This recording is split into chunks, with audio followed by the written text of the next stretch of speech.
Will the clerk please call the roll? Senators Baisley, Bridges, Buckner, Coleman, Cutter, Danielson, Exum, Fields, Gardner, Janal, Gonzalez, Hanson, Hinrichsen, Jaquez Lewis, Kirkmeyer, Kolker, Liston,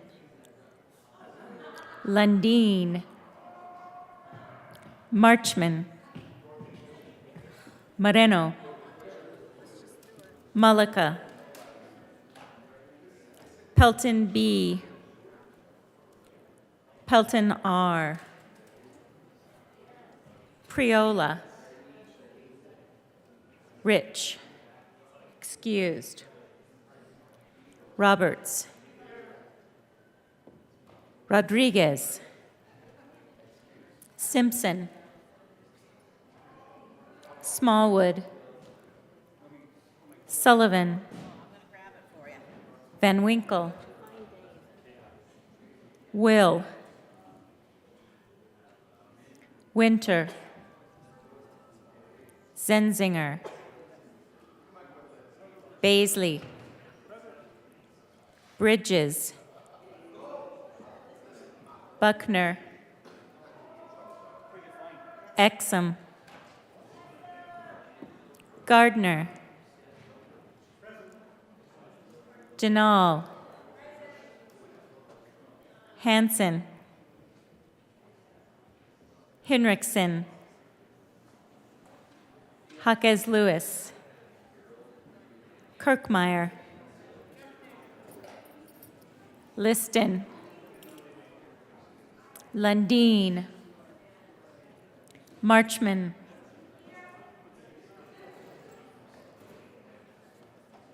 Pelton B, Pelton R,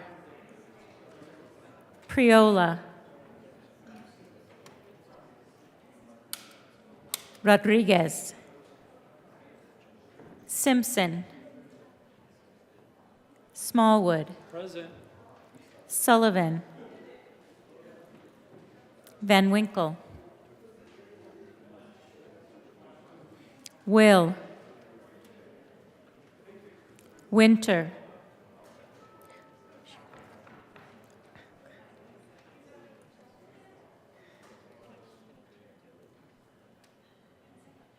Buckner,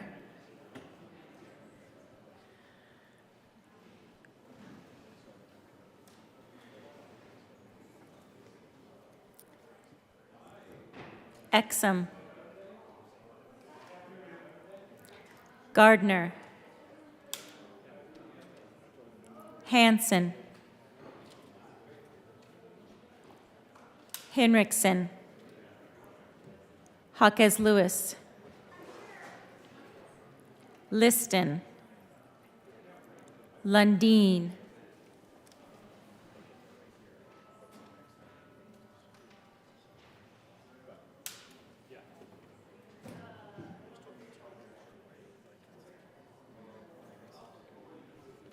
Marchman,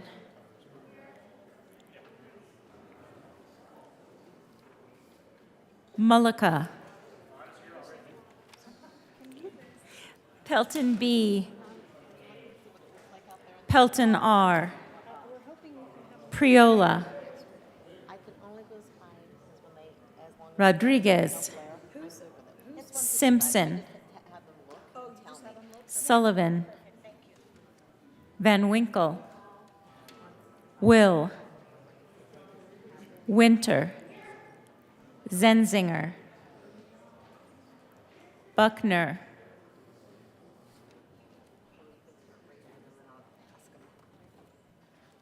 Hanson, Hinrichsen, Liston, Lundin, Pelton B, Pelton R, Priola, Rodriguez, Simpson, Sullivan, Van Winkle, Will, Zenzinger, Buckner, Hanson, Liston, Lundin, Pelton B, Pelton R, Priola, Sullivan, Will, Buckner,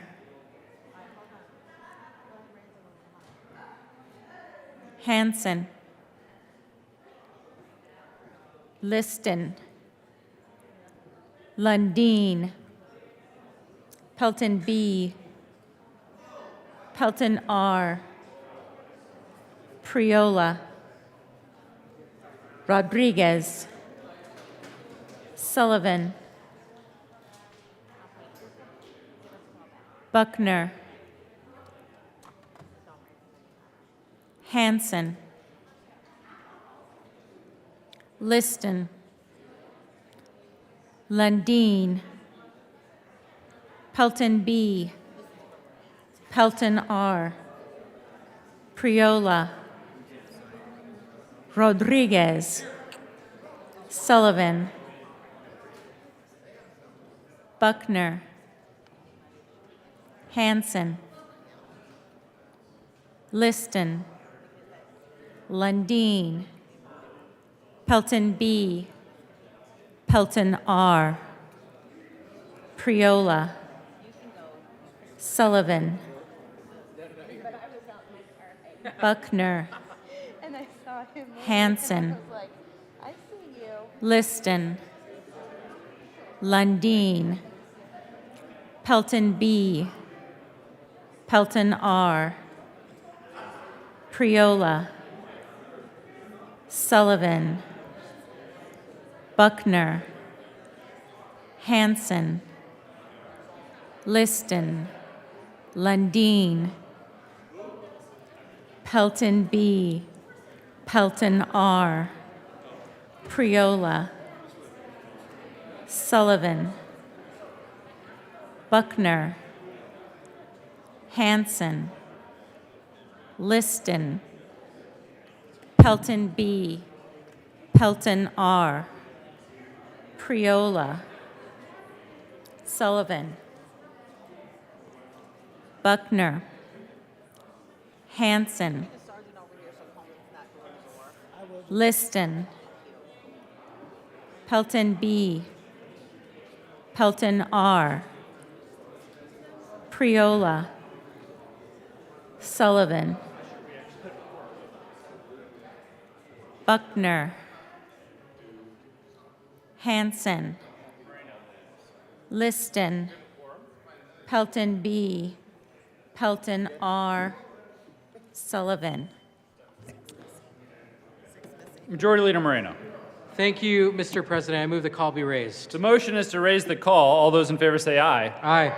Opposed, no. The ayes have it, and the call is raised. I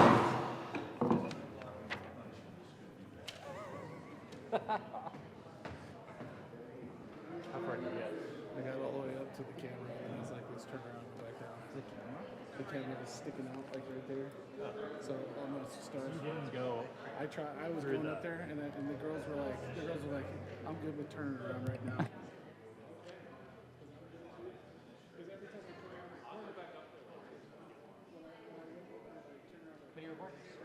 Committee reports. August 27, 2023, the Committee on Local Government and Housing, after consideration on the merits, the committee recommends the following House Bill 1105 be referred favorably to the Committee on Appropriations.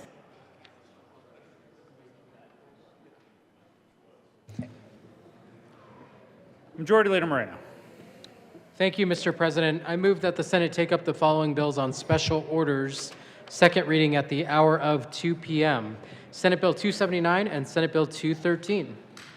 The motion is that the Senate take up Senate Bill 279 and Senate Bill 213 on special orders at the hour of 2 p.m. This does require a 2/3 vote. All those in favor say aye. Opposed, no. The ayes have it, and the motion is adopted. Senate will take up Senate Bill 279 and Senate Bill 213 on special orders at the hour of 2 p.m.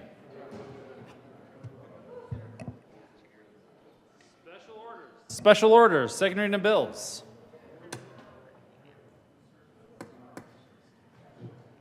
Senator Coleman. Thank you, Mr. President. I move the Senate resolve itself the committee of the whole consideration of special orders, second reading of bills. You have heard the motion. All those in favor say aye. Opposed, no. The ayes have it, and the motion is adopted. The Senate will resolve itself in the committee of the whole for the consideration of the special orders, second reading of bills, and Senator Coleman will take the chair.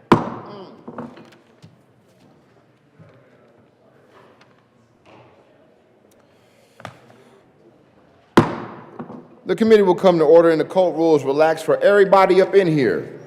Will the clerk please read the title? This is Senate Bill 279. Senate Bill 279, Senators Fields and Hansen, Representatives Basin, Acre, and Joseph, concerning prohibited activity related to firearms and in connection therewith, regulating firearms and firearm frames and receivers that do not have serial numbers, prohibiting manufacture of firearms, frames, and receivers by unlicensed persons, establishing a process for serializing firearms, frames, and receivers, and designating machine gun conversion devices as dangerous weapons. Senator Hansen. Well, thank you, Mr. Chair. I move Senate Bill 279 as well as the SVMA committee report. To the SVMA committee report, Senator Hansen. Thank you. And members, I would urge your adoption of the committee report. We changed 2 words. We took out firearm, comma, or to clarify the language from the original draft, and urge your acceptance of the committee report. Motion to the adoption of the SVMA committee report. All those in favor say aye. Opposed, no. The ayes have it. The SVMA committee report is adopted. To the bill, Senator Hansen. Thank you very much, Mr. Chair, and honored to co-prime this bill with the good senator from Aurora. Been working hard on this policy for many months now, and pleased to have it on the Senate floor for a robust discussion today.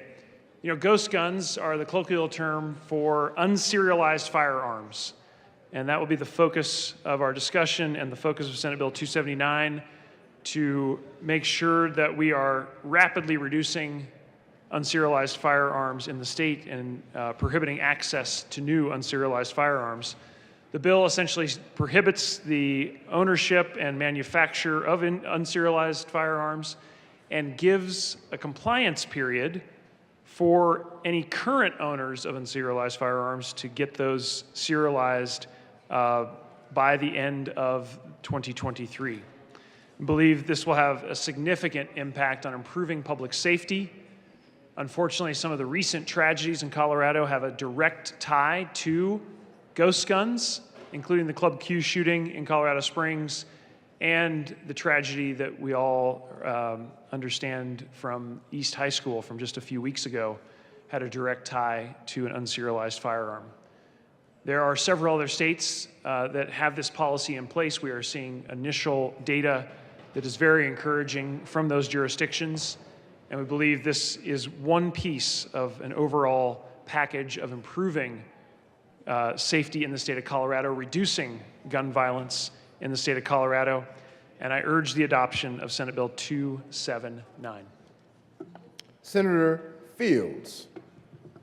Thank you, Mr. Chair, and thank you, my co-prime sponsor from Denver, for being on this bill as we continue to fight to address the epidemic that we're seeing as relates to gun violence.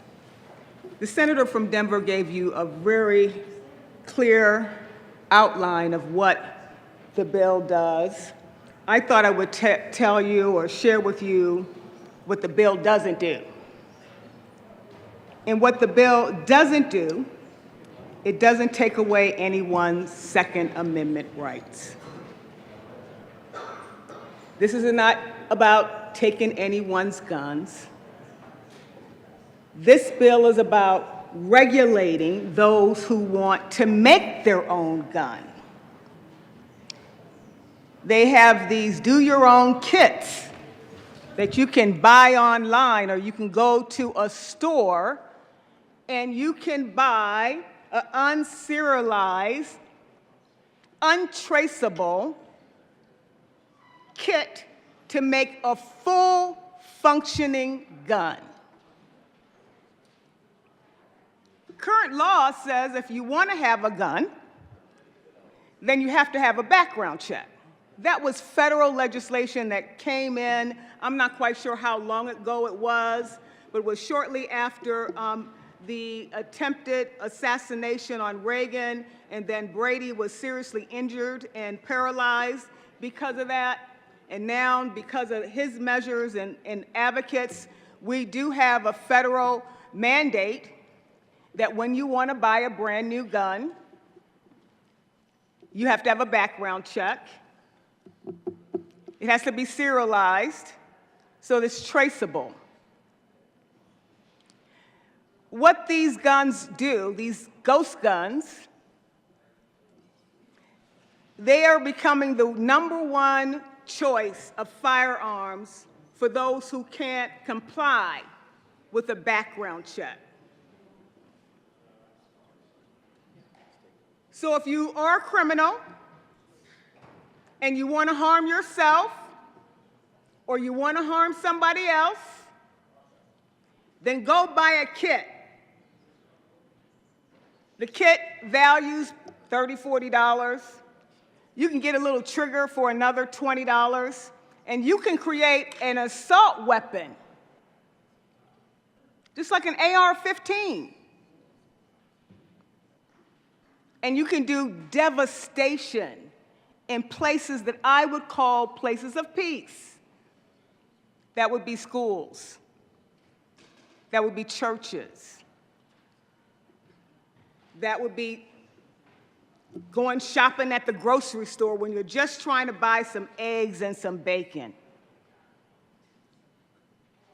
This bill would prohibit the sales of these ghost gun kits, because we are seeing a surge not only in gun violence, but we're seeing a surge of people using these ghost guns. It happened recently right down the street at East High School. Young people are going on the internet, they're learning how to assemble these guns, and with under 2 hours, with a hammer and a screwdriver, you can make your own gun. And you don't have to have a background check. And so if you're a criminal or you're trying to bypass federal laws, then that's what you do. You buy a ghost gun. So that's what we're trying to do here. And I'm looking forward to a robust debate, if we're going to have one on this. But it's simple for me. If you want to own a gun and you want to be legal about it, then you have to go about the legal procedures to be able to have a gun. You shouldn't be bypassing our federal, local, state requirements to own a gun that's not serialized or that's not traceable, so that law enforcement can't track down the person who's committing crimes with these ghost guns.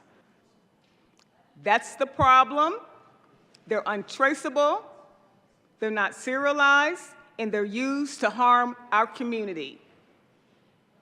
We're asking that we stop that practice and join other states that have done just this, is to ban the access to ghost guns. It's about access to guns. We have more guns in the United States than we have people. We have more guns than people own cars. So if we can curb access to guns, maybe we can curb and interrupt gun violence in the state of Colorado. So please join us and vote yes on Senate Bill 279. Senator Van Winkle.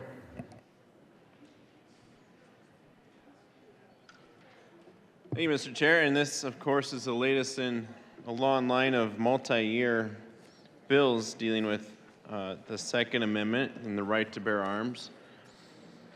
And it occurs to me that we once again need to remember what gun control, the failures of gun control, and why it doesn't work. The Second Amendment is not a second-class right. It guarantees law-abiding Americans the right to keep and bear arms.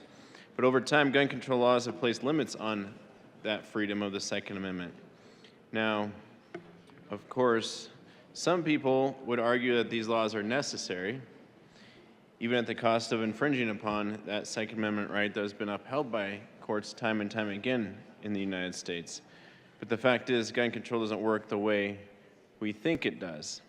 Now, before getting into the very intricacies of the debate on unserialized firearms or homemade firearms or printed firearms, and a whole slew of other issues that this bill seems to tackle, I think we ought to first take a look at what laws we have passed already that have come before the state legislature, laws that have been enacted that perhaps might drive someone to take a look at building their own firearms at home out of fear of being tracked and traced and other things.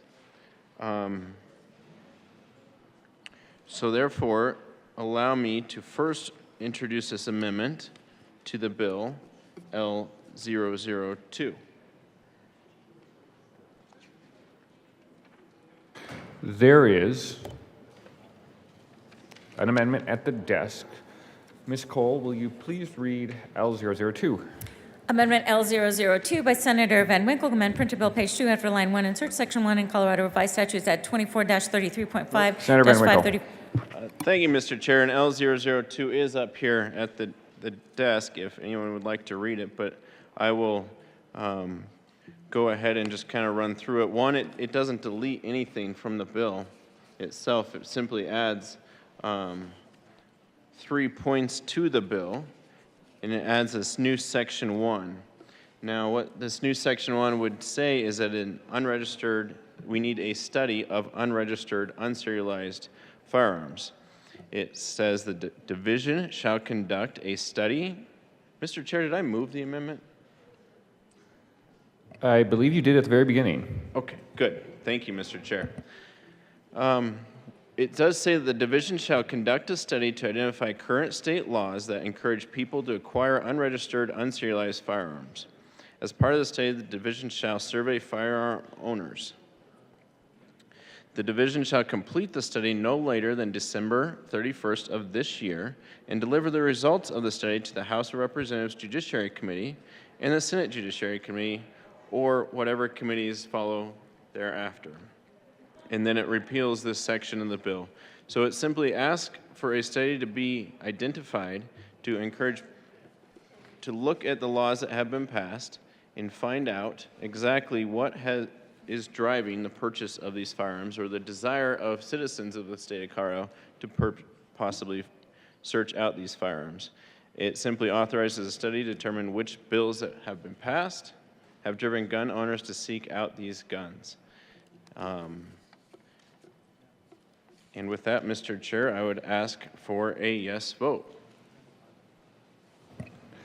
Senator Lundin. Thank you very much, Mr. Chair. I rise in support of Amendment L002. This amendment simply says, let's understand what is going on. This, of the array of gun bills, as they're colloquially called, that we've dealt with this session, this is in some ways the most interesting of the bills because it deals with this idea of ghosts, phantoms, printed, offline, unaccounted for, unserialized firearms. And so they're kind of their own different class of firearm. And the question would be, why? What's the motivation? Why would people choose to, in fact, pursue weapons of this nature? We know there is a political dynamic that influences the societal dynamic.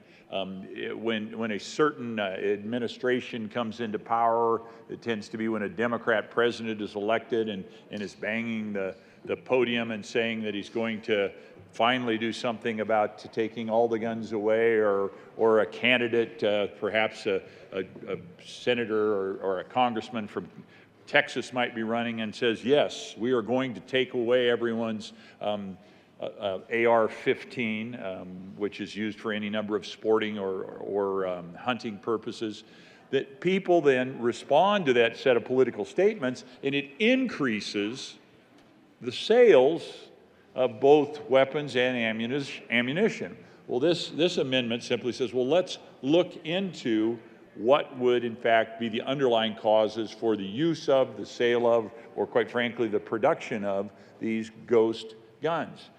We've had members of this body that have said that by their very presence and their action causes an increase in sales of firearms. And so if our policy is to reduce and suppress the sale of firearms or the creation of firearms in this particular case, maybe we should study and understand what are the underlying motivations. So it's one of those things where the creation of good policy comes from full information, the creation of good policy comes from a good analysis of what's happening, and the understanding of how policy articulates with the motivations and behaviors of people in society.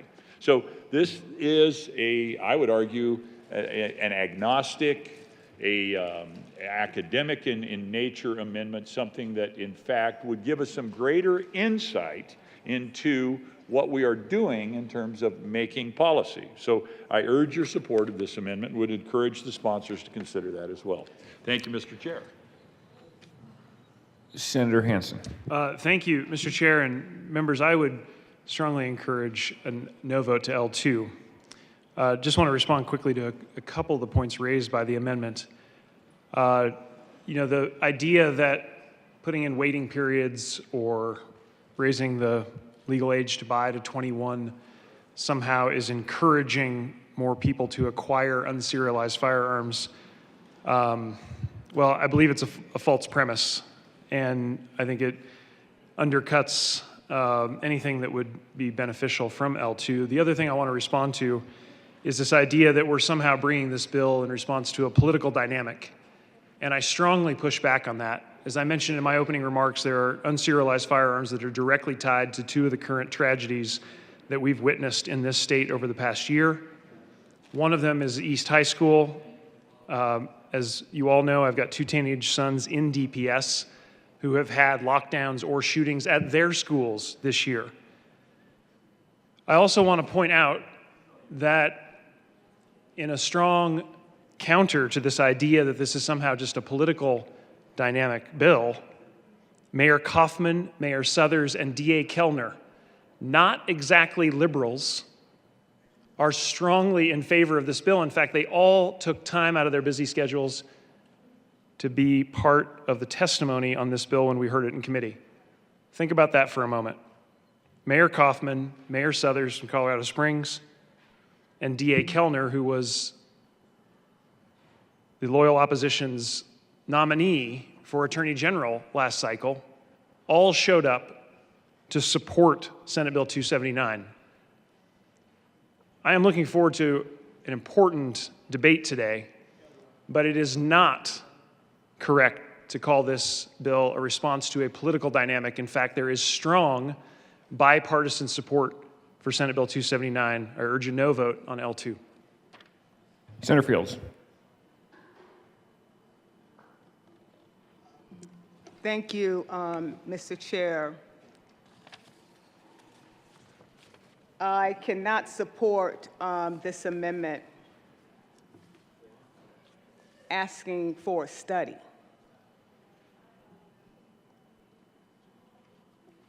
I say enough's enough. We don't need to study the impact of gun violence and ghost guns are having on our community. You just heard the good senator from Denver talking about bipartisan supports from DAs, from chief of police, fraternal order of police, saying that they're seeing a surge. They're asking for immediate action, not to study. What? You want to study how many? This is the statistics I have, that every day 321 people are shot in the United States because of guns. And then I have another statistic here that shows that Everytown found that 2,500 homemade guns were connected to criminal activity. And our DA in Denver and my DA in Arapahoe County, I claim them both, indicate that there is a surge of people who want to bypass the requirements to have a gun, that they know that just build your own. We don't need to study this. We need to enforce legislation that will address the harm that's taking place in our community because of the use of these untraceable, unserialized guns that you can buy online and that would have delivered to your home. That needs to stop. And this amendment doesn't do anything to protect our community or protect those that are harmed by gun violence. They're asking for a study. The kids that were down here from East High School, their faculty, their staff, and some of the neighboring schools, the trauma that's associated with gun violence, and the solution or the amendment that we have in front of us is to study it. Enough's enough.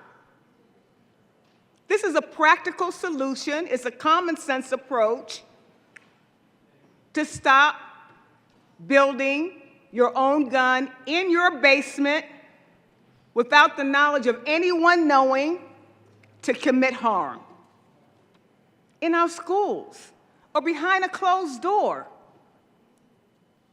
Vote no on this amendment. Senator Van Winkle. Hey, Mr. Chair. And again, this doesn't delete anything from the bill. So to say that we are essentially replacing the bill with a study is completely false. It doesn't delete anything from the bill. And the idea of studying these crime patterns or firearm crimes is not actually something that was rooted in the Republican Party. In fact, the idea of it came from when President Barack Obama was inaugurated to office. He wanted to see not only what gun laws could be passed that would be effective, but to find out what could be effective, he did surveys. The President of the United States, President Barack Obama, commissioned the Bureau of Statistics to examine various studies on the topic of firearms. One of them actually was released in 2016, and what it did is it examined prison inmates who had been arrested related to gun crimes and tried to find out how they obtained their firearms in an effort to prevent that from happening in the future, or to lessen the number of gun crimes that are, or firearms that are used in crimes. And here are the results. The study found that about 90% of firearms were obtained through completely illegal sources, through the black market, through theft, through stealing them from victims, through, in Colorado, as we've seen, through car theft and other means. This is simply a study that is an addition to the bill as drafted that will give us, and specifically the members of the Judiciary Committees in the House and the Senate, an idea of how these bills that are being passed year after year are affecting the gun sales or the purchasing habits of Colorado citizens. If you are a 19 or 20-year-old girl who has just moved out of the home, and you're told that, one, you can't buy a firearm, and even if you do turn of age, then it is a 3-day waiting period and you feel at threat for your life, you might want to look into building a firearm at home. Now, of course, you still need to get the firing mechanisms and stuff, which does get background checked and stuff from the federal government before being brought to the home. But To another point, it keeps saying that these are untraceable guns. I'm wondering which firearms owned by the people of Colorado are traceable. Do the people of Colorado, does the government of Colorado know who here owns which guns and where they are? The firing pin is necessary to turn any of these firearms into true firearms that can fire bullets, and those still require checks. The idea that there is an entire underculture of people, and it's implied that they're somehow in a dark, dungy basement putting together firearms to use in crime, is unrealistic. Most of the folks,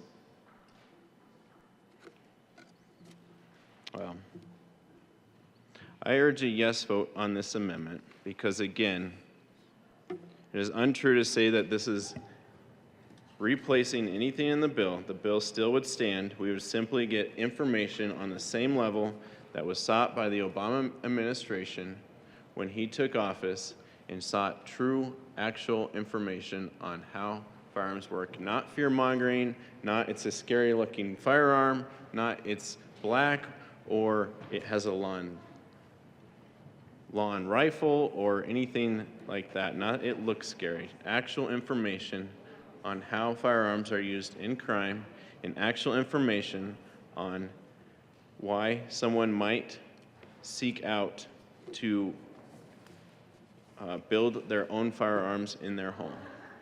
I ask for a yes vote. Senator Sullivan. Thank you, Mr. Chair. And once again, we've heard this story about this poor co-ed who has gone to campus and is fearing for her life. We get no data on that. We have no actual stories of that. We just are continuing this fear-mongering that to make yourself safe, the only way you can make yourself safe is with more guns. That more guns make us safer. The reality is 85% of all homicides with a firearm are done by somebody that you know. These individuals know one another. And if we want to talk about women who are being killed with a firearm, more than 50% of those are being done by an intimate partner or a spouse. That is what is happening. And the CDC did a study several years ago. And in that study, they found that you are more likely as a woman to be killed by your parents. 10% of the women are killed by their parents. 8.2% of women are killed by their children. So this 19-year-old co-ed who has all of a sudden gone to a campus, we have actually extended her life. We got her out of her house because in her house is where she is getting killed. The ability for her to be killed by a stranger is 6.7%. Strangers aren't killing us. We are killing one another. We know one another. So if you actually have a story of a real co-ed and you want to tell us that, I know she used to come down here 10 years ago and she was bought and paid for by the NRA. Go ahead and repeat that story for me again. But actually tell me some other stories. We are keeping women safe and they aren't safer with more firearms because we have 430 million firearms. So again, I would ask, what is the number? Is it 500 million and then this safety that we're supposed to feel is going to overwhelm us? How about 800 million firearms? Will that start to really... Let's go with 1 billion. Let's go with the big B. Let's make it 1 billion firearms. And then we will be encompassed in this safety that we have had. vote no on this amendment. Senator Van Winkle. Thank you, Mr. Chair. I'm not sure that the amendment was read because I don't see any fear-mongering in this amendment. In fact, I don't think I'm the one in this body encouraging the fear-mongering. Colleagues, I've allowed conversation to stray from the amendment, to sort of have tie-ins and tangents, because I think that's a fair part of debate, but we've gotten from the amendment. So I request that we go back to speaking to the amendment. Thank you, Mr. Chair. And to the amendment, I urge a yes vote. I will respond to the other things not related to the amendment later in the debate. I do not believe telling witness testimony of people that show up here at the Capitol and say, women who say, I was a victim of rape, I was a victim of stalking, I feared for my life.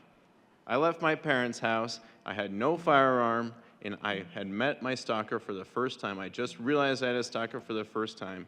My parents weren't there to protect me, and I had no firearm. Mr. Chair, I ask for a yes vote on this amendment to simply allow for a study of the effects of the laws that have already been passed this year and last. The motion is the adoption of Amendment L002. All in favor say aye. All opposed, no. The noes have it, and L002 is lost. Further discussion on the bill.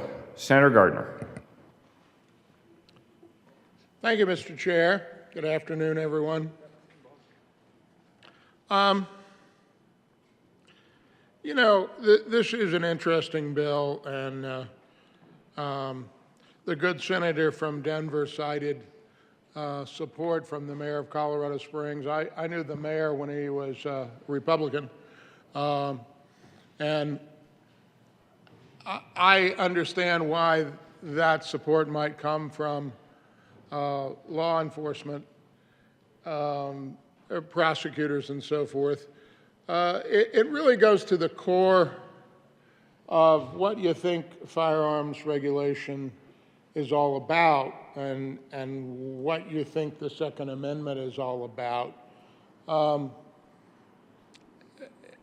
I have various reactions to this bill.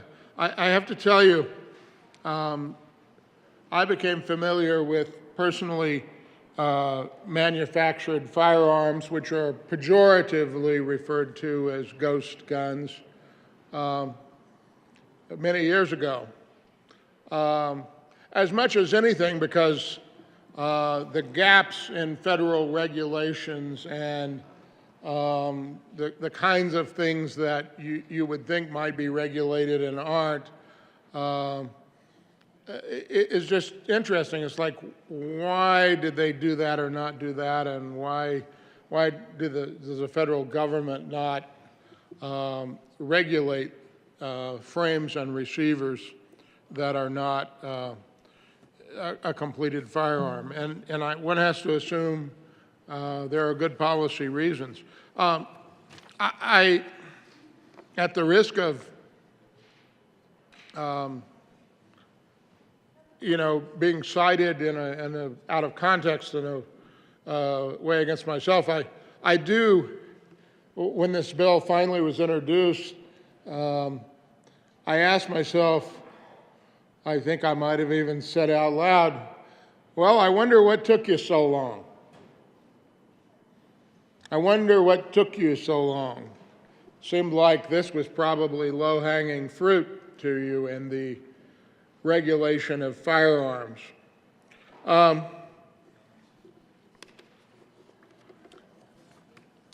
It will not solve the problem.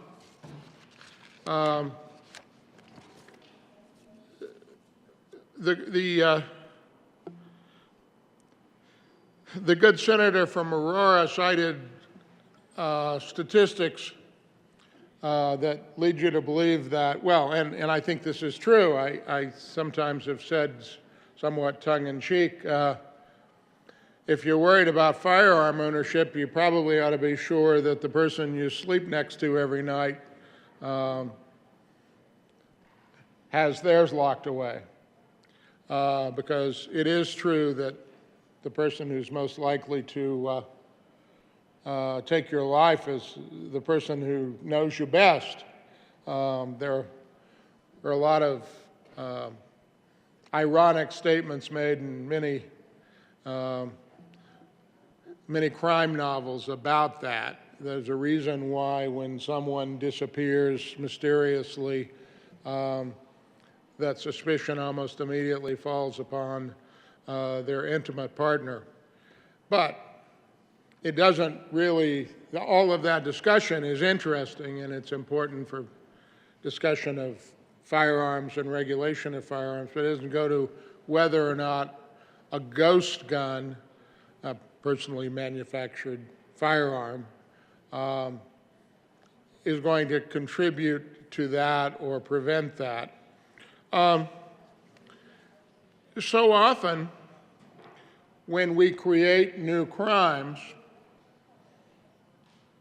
I am used to seeing the Criminal Defense Bar and the ACLU and all sorts of organizations who advocate for those charged with crimes and perhaps convicted of crimes coming to talk to us and testify against the bill because of the criminal penalties and increasing the criminal penalties. But not so in this bill.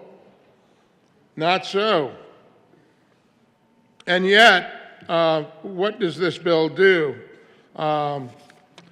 It doesn't just, as a civil matter, require these to be serialized, which could be done. It creates a Class 1 misdemeanor for a first offense, that's the highest level, and a Class 5 felony for subsequent offenses. You know, try to create a Class 5 felony for stealing your car, and that can't seem to get passed through the House. I don't know what its fate was in committee yesterday. I need to look at that. But there's no hesitance here, which is interesting to me because many law-abiding citizens, at least today law-abiding citizens, not a large percentage of firearms owners in the overall scheme of things, but some significant number own personally manufactured firearms. They're hobbyists. They put it together, and one of our number sort of used the "in their basement" pejorative, but you know they do it in their garage or their hobby room or whatever, and they like and enjoy this. Now we're going to regulate that in some particular way. Okay, I get it. But so if they possess or transport an unfinished frame or receiver, in other words, a gun part, without a serial number, that's going to be a crime, a state crime. It's not going to be a federal crime because it's not these weapons, well, they're not even weapons. They're just firearms parts. Don't have to be serialized because that's all they are. But we're going to make the possession of, not of the finished firearm. I mean, I don't know that I would be in favor of that, but I could get that. I could wrap my head around it, that you could not possess a finished weapon that was unserialized. That would do that. But now you can't have the frame or receiver to put together for the final weapon without getting it serialized. What else? Knowing sale, offer to sell, transfer, or purchase of an unfinished frame or receiver unless imprinted with a serial number by a federal firearms licensee. I wonder how we're going to enforce this. I got an interest in these weapons. I don't happen to own one of them, just in case any of you are wondering. The press wants to come and ask me. You never know what just comment down here will generate all this interest. But I read an article in a conservative daily newspaper of national significance about personally manufactured firearms, and got curious about it, and just was sitting in front of my computer, because I sit in front of my computer a lot of days, and I just put in a couple of words to see if I could buy them, and yeah, you can. And so it's interesting to me because it says here, knowing sale, offer to sell. Well, those were all offers to sell on the internet.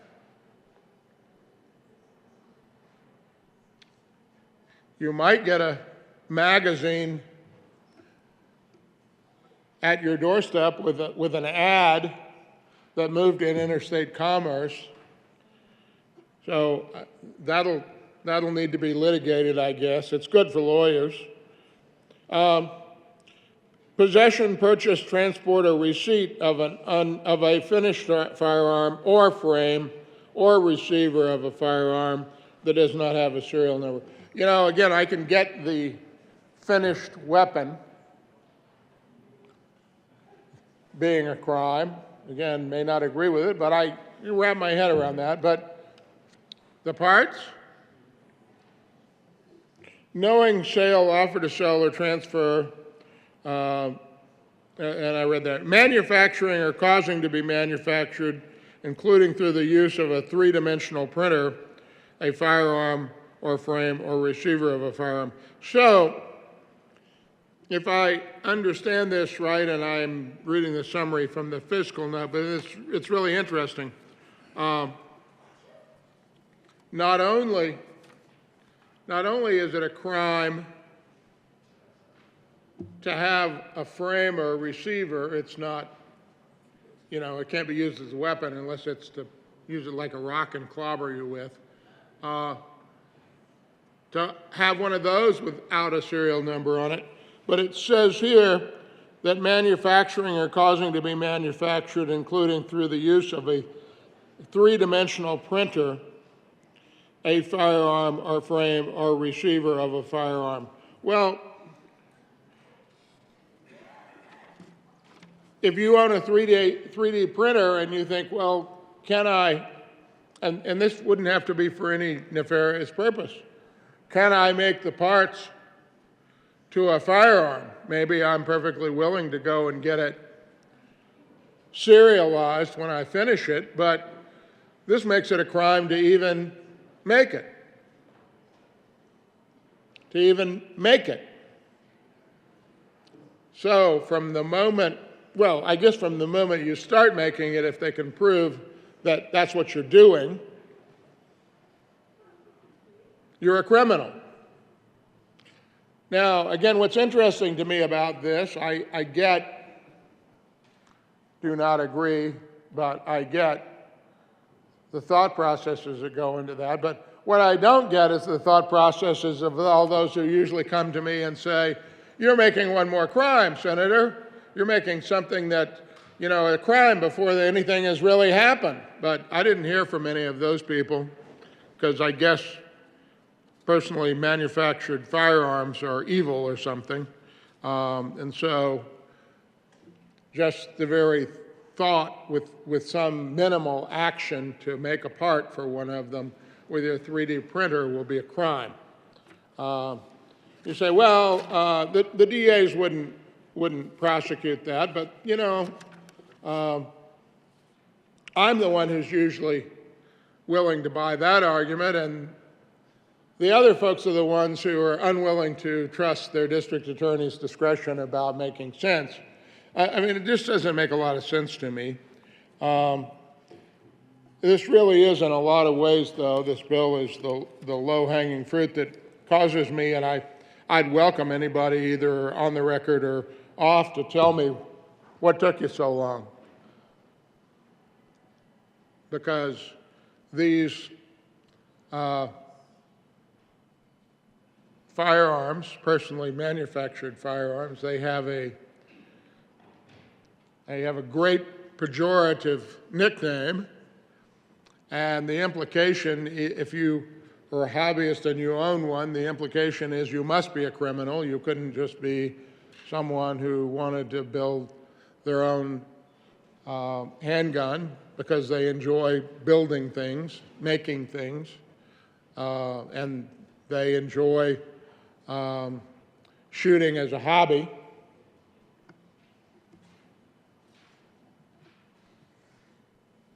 I suspect what this will do, this is a Senate bill, at least it will, in the near term, cause a spike in the ordering of frames and receivers. I don't know what it'll do about the advertising of them online, because you can't very well say I can't look at that. It's perfectly legal federally. So the internet moving ones and zeros that, you know, make up pictures on my screen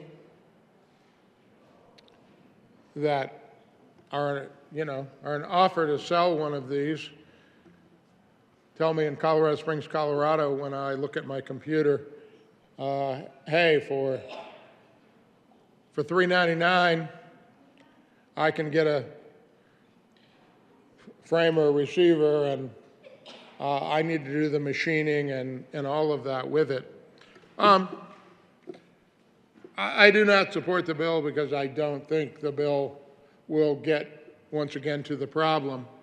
It won't get to the problem of domestic violence. It won't get to the problem of those who seek to do unlawful things with firearms.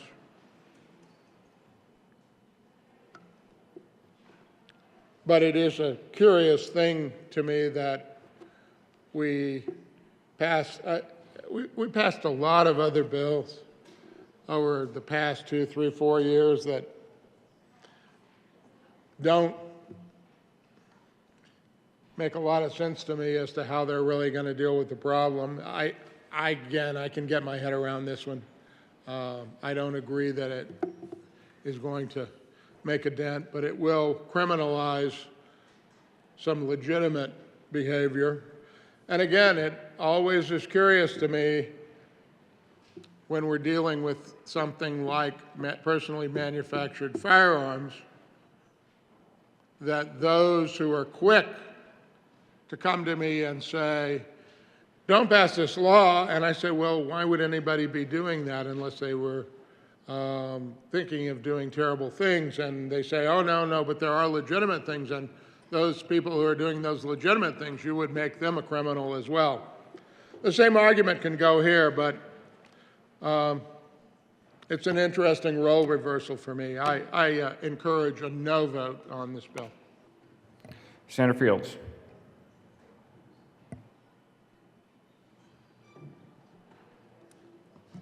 Thank you, Mr. Chair. I just have a couple of comments regarding the comments that were made by the good country lawyer from El Paso County. And he said, you know, will this bill fix the problem?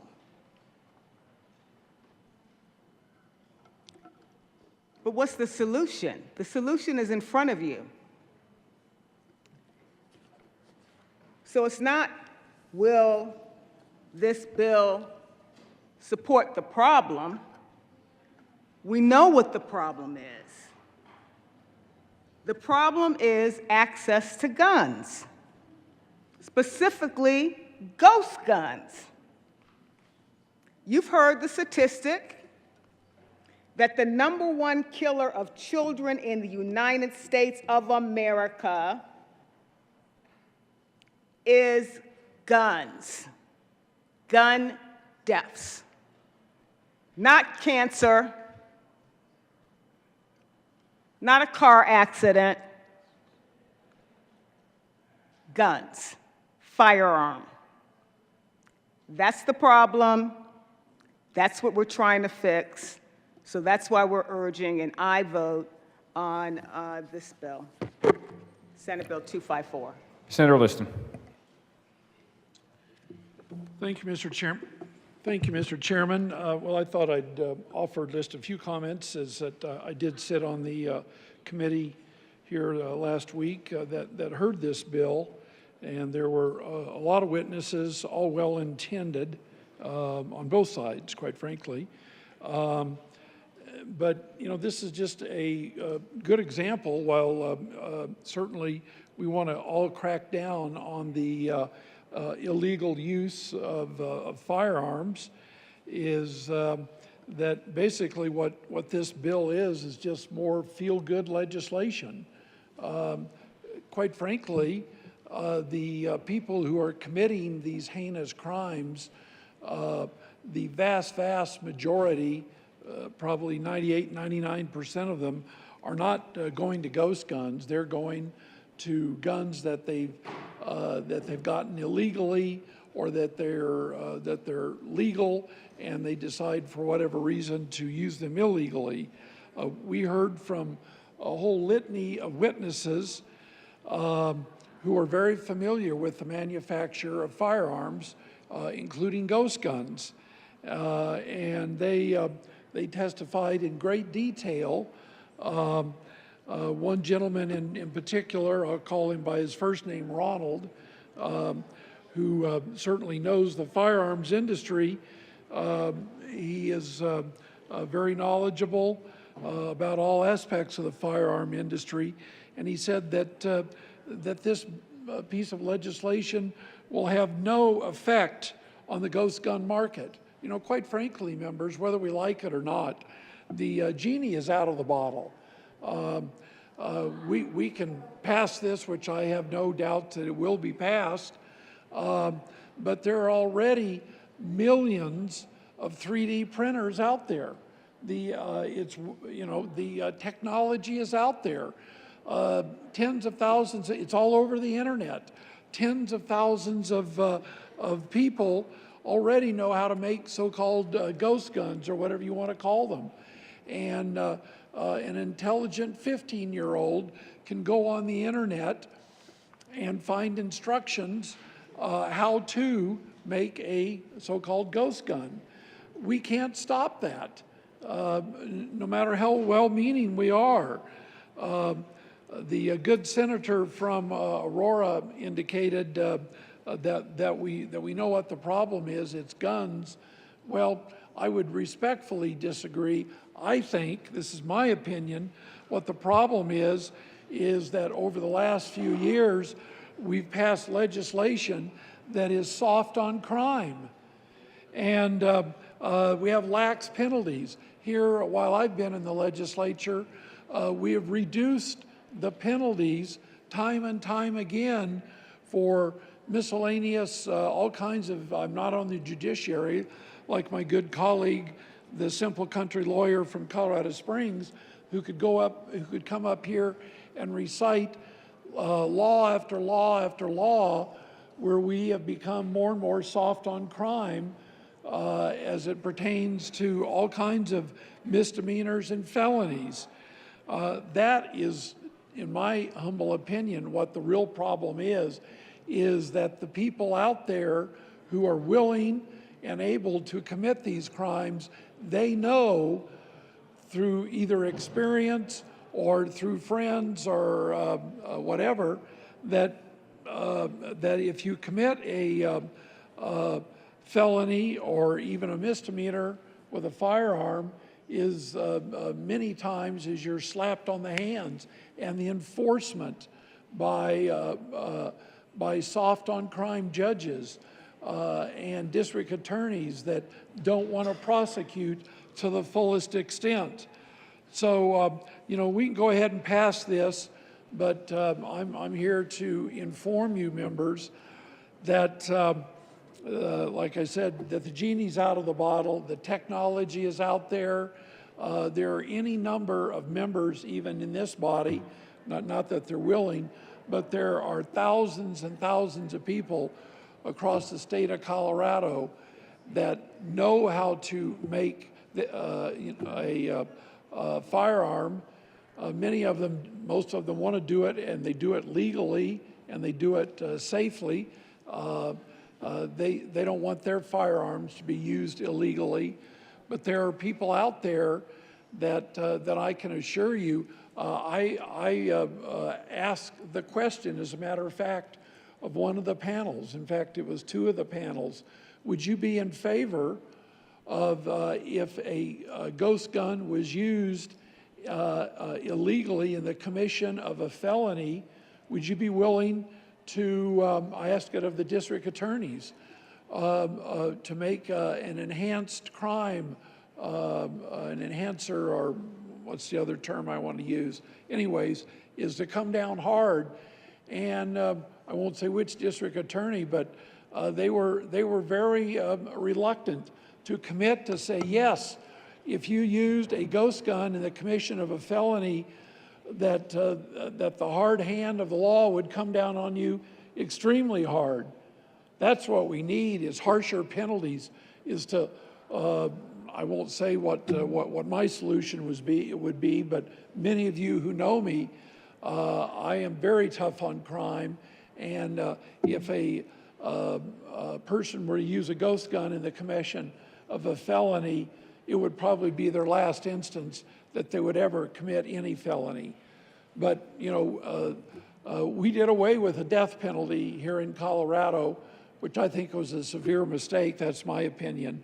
And the people out there that know that they can commit these crimes, they know that the worst thing that's going to happen to them if they go out and they use a firearm illegally in a commission of a felony and they kill 5 or 10 or 15 or 20 people, the worst thing that's going to happen to them is that there will be life imprisonment for the rest of their life. They get free room, free board, free medical care, free everything. And they go, geez, it's a deal. And they're willing to do it. So we can go ahead and pass this law, but it's not going to stop the person from going out and committing a heinous crime. Tough laws, tough penalties is what's going to stop the perpetrators. With all due respect, I urge a no vote on Senate Bill 279. Senator Van Winkle. Thank you, Mr. Chair. And I just want to piggyback on those comments a bit, because this bill seems to target a very, very specific and a very actually like small subsector of the firearms industry here, because it's, you know, it's akin to like motorcycles. Motorcycles are dangerous and people get hurt often with motorcycles. So we should go after, in this bill, paraphrasing the build to the motorcycle analogy, the people that like to build their own motorcycles from scratch. There are actually people out there that like to build their own motorcycles. They do it in their garages. It's a passion project. That's kind of who this bill is targeting in the firearms world, are the craftsmen, the highly skilled, the people that really have a passion for building their own personal firearm. It is not something that someone that is, you know, they're in the car stealing circuit, the person that, for example, stole my car and there was drugs involved and things like that. I don't see that person really spending a lot of craftsman time in their garage or house or home or workplace, really pouring into an intricate development of building their own firearm. It's the work of craftsmen. And many times it's actually more akin to artwork than it is to even a firearm that will be someday used in hunting or something. But it is something that these craftsmen do highly value. I referenced before the firing pin. I was more referring the lower receiver, the trigger assembly, those things, they still require background checks. So you can craft your own artistic versions of your firearm. You can craft your own version of it to fit your body or your family or whatever you want. But still that the firing mechanisms require background checks and things like that. But if you are someone bent on crime, one, you don't care about laws that are in the books already. So if you're going to go to East High School, for example, as has been mentioned here, there's a slew of probably a dozen crimes that you have already committed. One, it's a gun-free zone. Two, not of age to possess a firearm, and on and on and on. But if you're a criminal of that nature, you're not going to really go through the intense craftsmanship, the intense, highly valued, the creating almost of a work of art that this bill really targets. There are so many easier ways to get a firearm. To go back to motorcycle analogy, I would never build my own chopper, my own motorcycle. If I ever wanted to get into that world, I would simply go buy one. I would borrow one from a friend. In the firearm world, and now if we're going to be discussing criminals, they will steal it from a stolen car. They will steal it in the midst of a crime. They will borrow them. In very rare cases, actually, in over 90% of cases, a gun or firearm used in a crime is obtained illegally. And that's actually from President Obama's study from 2016. But this, again, this bill seems to very much target a very small sector of the firearm world. And it's much more the craftsman, the artistic, the long, painful hours of putting yourself into a project to create something that is all yours, created from scratch. Not something that is, I want to steal cars. I'm going to enter the carjacking world. I'm going to go build the firearm myself. So I urge a no vote. Again, I don't think this will make any impact whatsoever on the crime of Colorado, and urge a no vote. Senator Fields. Thank you, Mr. Chair. I just want to make it clear because the senator was just up here talking about we are targeting a specific gun. Yes. Yes. Ghost guns is the fastest growing threat in our community. Why? Because you can avoid all gun laws. This bill is clear. We want to prohibit ghost guns because they're untraceable. They're unserialized.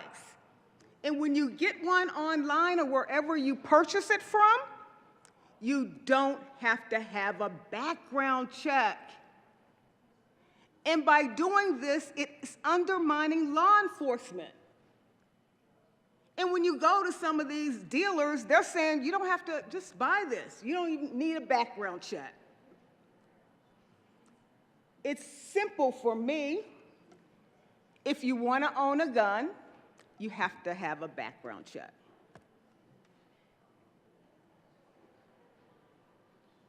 Senator Basic.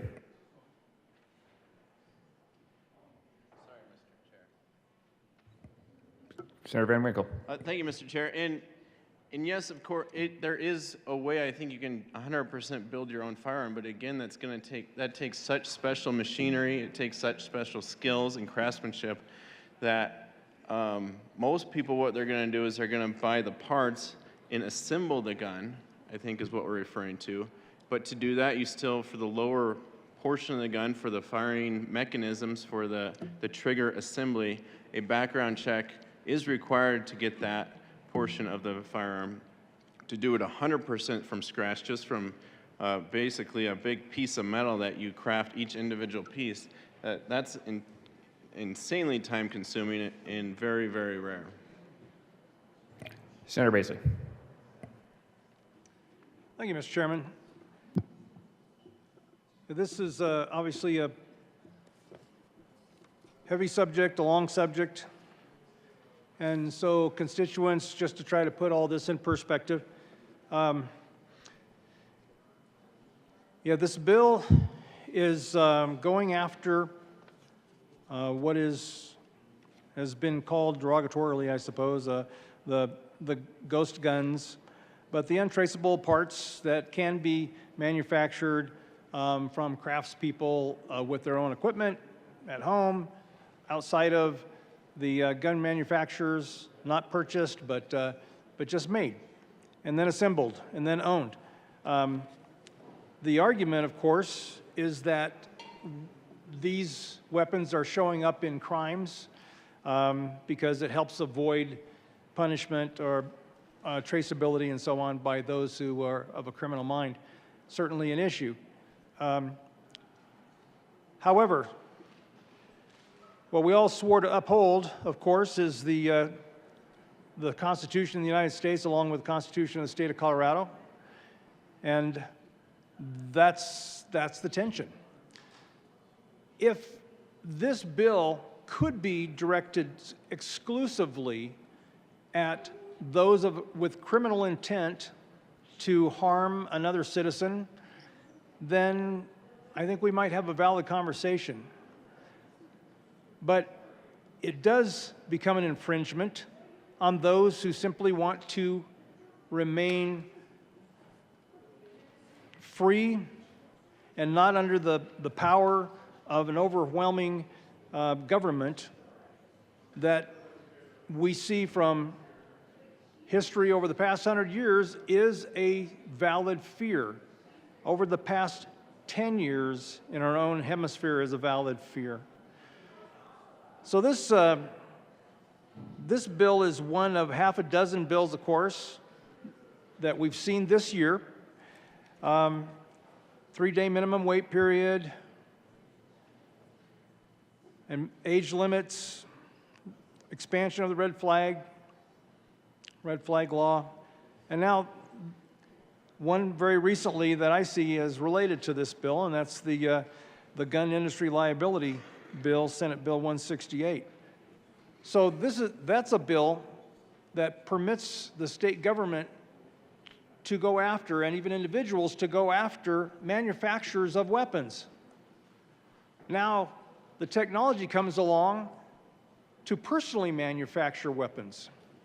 So that's a frustration for those who are going after the manufacture of weapons, because these ghost 3D printed, home crafted products for firearms do not fall within what Senate Bill 168 would cover. So this would help blanket even those personal weapons. Why would that be an issue for the manufacturers of those? Because a lot of them are simply patriots who want to have that freedom for a well-regulated militia being necessary to the security of a free state, to exercise their right to keep and bear arms, and for that to not be infringed by an overreaching government, even at the state level. That's the fear. That's the fear, is that while what's being expressed is an abuse of some of these parts, some of these weapons in committing crimes, the fear is the abuse of the authority of a government that would be given that authority through Senate Bill 79 to overreach and to infringe on the folks who simply want to remain powerful in their person in defense of an overzealous nation, an overzealous government.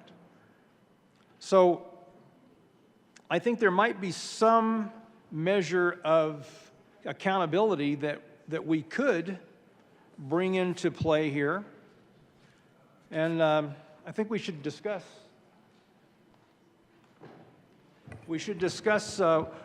some options for that. How can we have some adjustments to Senate Bill 279? There is an amendment at the desk. That would give some accountability if this bill were to pass and go into law. Ms. Cole, will you please read L008 to 279? Amendment L008, Senator Lundin, amend printed bill, page 9, line 9, strike agency and substitute agency, and the law enforcement agency shall reimburse the person who owned the firearm frame or receiver for twice the actual cost paid, including any materials and production costs by the person for the firearm frame or receiver. Senator Baisley. Thank you, Madam Chair.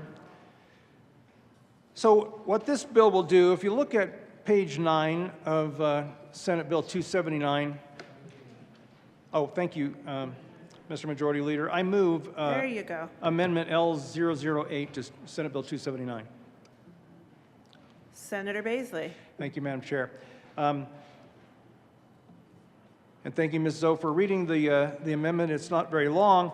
It's so for page 9 and on the 9th line of page 9, this would extend this thought to where if through the process of approving or not the transfer of a weapon that had been manufactured personally and serialized, then if the transfer is denied, I'm going to start on line 7. If the transfer is denied, then the licensee shall surrender the firearm, frame, or receiver to a law enforcement agency, and the extension would be, and the law enforcement agency shall reimburse the person who owned the firearm frame or receiver for twice the actual cost paid, including any materials and production costs by the person for the firearm frame or receiver. So, colleagues, the intent of this is to allow for some accountability of the state in imposing a law such as this, and for there to be some retribution to the person who went to the trouble of manufacturing, making this, or even just purchasing and then transferring to someone else. And if the state denies that, then there's got to be some compensation for that person. So I believe this would be a reasonable compensation back to the original owner and an accountability for the state as well, or the law enforcement agency who's looking at denying that transfer. So I would urge an aye vote on L008. Senator Hansen. Thank you, Madam Chair, and appreciate the discussion here today. Members would urge a no vote on L8. If I understand the amendment correctly, it's basically saying that the government would have to pay for materials at twice their cost if a transfer was denied. And keep in mind, a transfer is denied if someone fails a background check. That does not seem appropriate to me to have 2x compensation if someone fails a background check. So I urge a no vote on L8. The motion before the body is the adoption of L008. All those in favor say aye. Aye. Those opposed say no. No. The noes have it. L008 fails. The motion before the body is the adoption. Senator Gardner. Thank you, Madam Chair.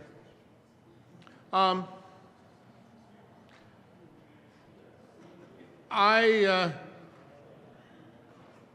do not want anyone to have any illusions about their passage of this bill. Will it make a difference around the margins? I'm not willing to say that there won't be some case where someone doesn't own a personally manufactured firearm, that it wouldn't. We'll never know. You can't really prove that. What I do know is that those who wish to possess illegal firearms will find a way to do so, and that this will be nearly impossible to enforce. My good friend and the good senator from Aurora said, you know, something to the effect of, these other things aren't the problem. I'm not going to read line by line a op-ed piece from the Denver Post this last Sunday. But if we're really concerned about what the issue is or how to deal with the problem, I would commend to you an article in the perspective section of this past Sunday's Denver Post, in which a parent from Denver Public Schools noted that the problem was that in November of 2021, a student was arrested. He was not a student at DPS at the time, arrested and charged in juvenile court for possession of a AR-15 style weapon and a high-capacity magazine, which was illegal. But a month earlier, the board had finalized a substantial revision of their discipline plan, their discipline matrix, so that possession of a dangerous weapon outside of school grounds no longer resulted in a mandatory expulsion. And this student was admitted, and again, I won't read all of the details. They call out names and so forth, which is, even though it appears in the paper, might offend some. What this parent in DPS ultimately says is, whenever you decide that you will admit a small number of law-breaking students to your school who have weapons violations, it is almost inevitable that you will have school shootings. This particular article calls on the DPS board to resign for their very poor decisions. I mean, everyone comes down here on bill after bill, and this one included, and says, we've got to solve the problem. Well, I guess I'm not willing to say that of all the bills that have been passed, and if this one passes and likely will, that somewhere at the margin it won't improve the situation. But I think it is also picking around the margins of what others describe as gun violence, when in fact the problem is people violence.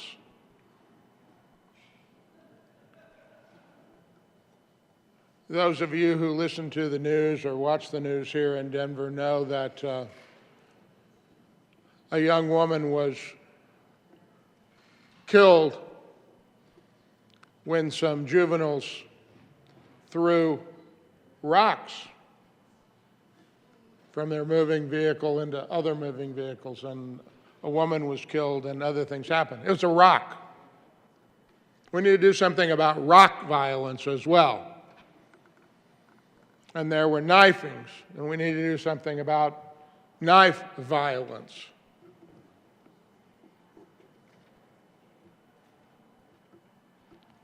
You know, this bill, when it passes, because I have a crystal ball and I can pretty much tell what's going to happen around here, at least on some things. It's going to pass, and there will be a press release, and there will be a bill signing, and there will be a photo opportunity, and there will be editorials about it, and everybody will pat themselves on the back. And little will have been done about what we have heard so much about this year from the gallery, in this building, in the newspapers, from this well. Again, I commend this to you because it is a parent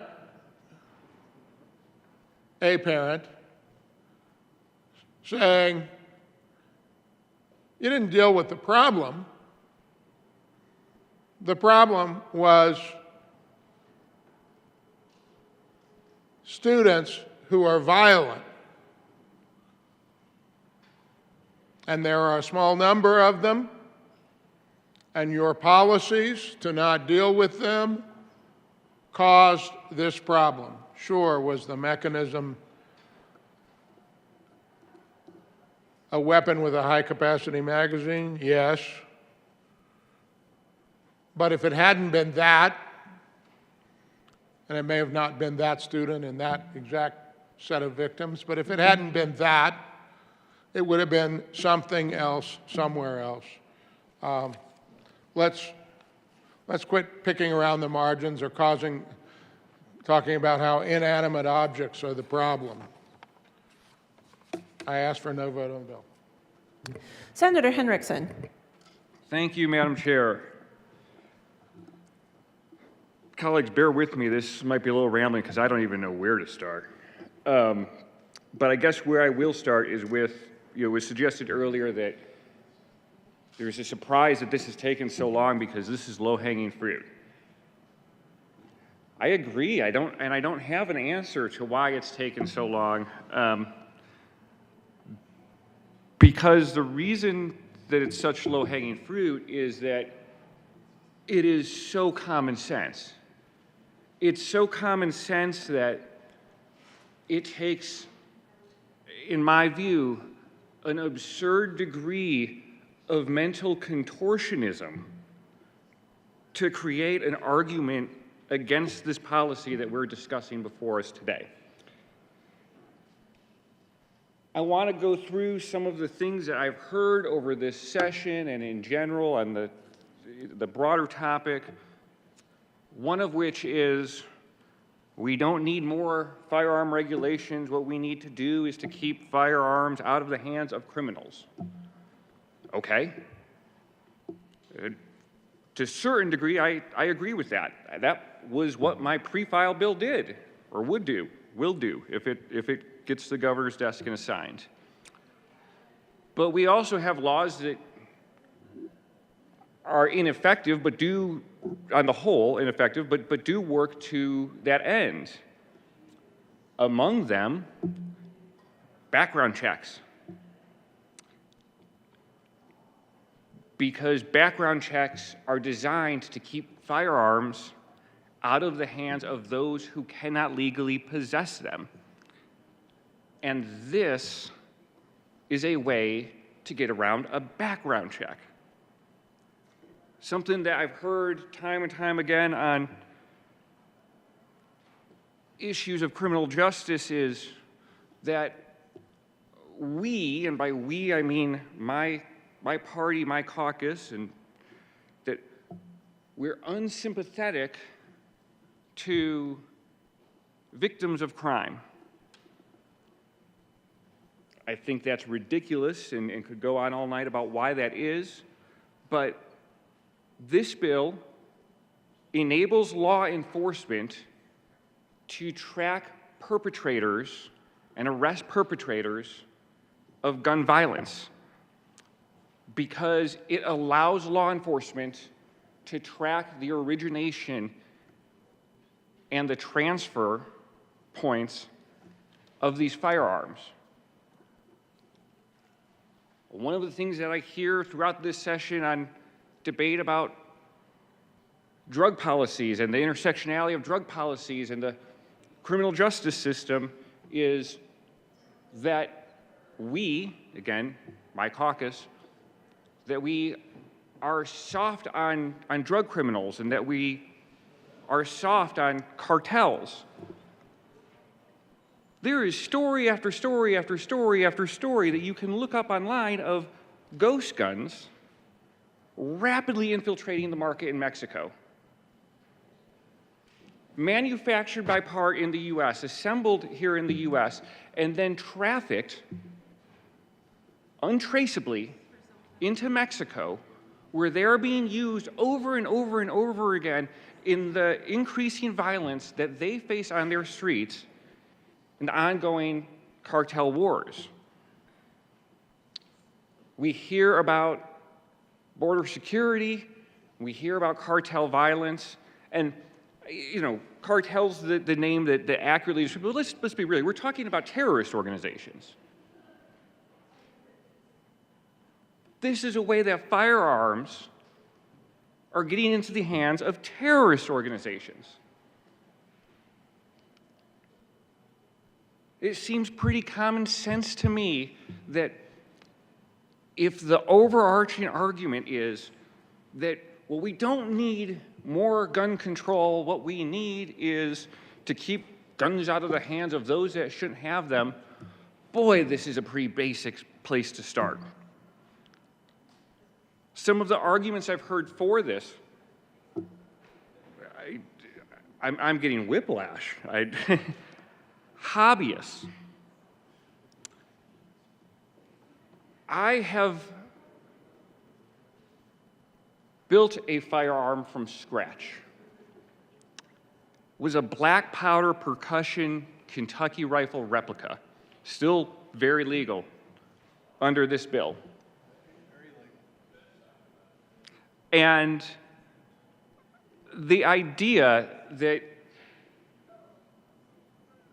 these weapons, mostly semi-automatic, that assembling their various parts together constitutes a hobby, there's not an art to that.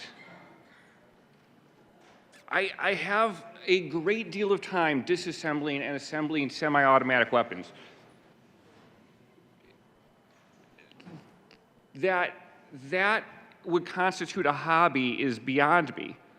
So let's talk about the person who uses their own 3D printer and does the design and creates that firearm literally from scratch. The person, the very rare instance where that would be an incredible amount of skill and time and effort.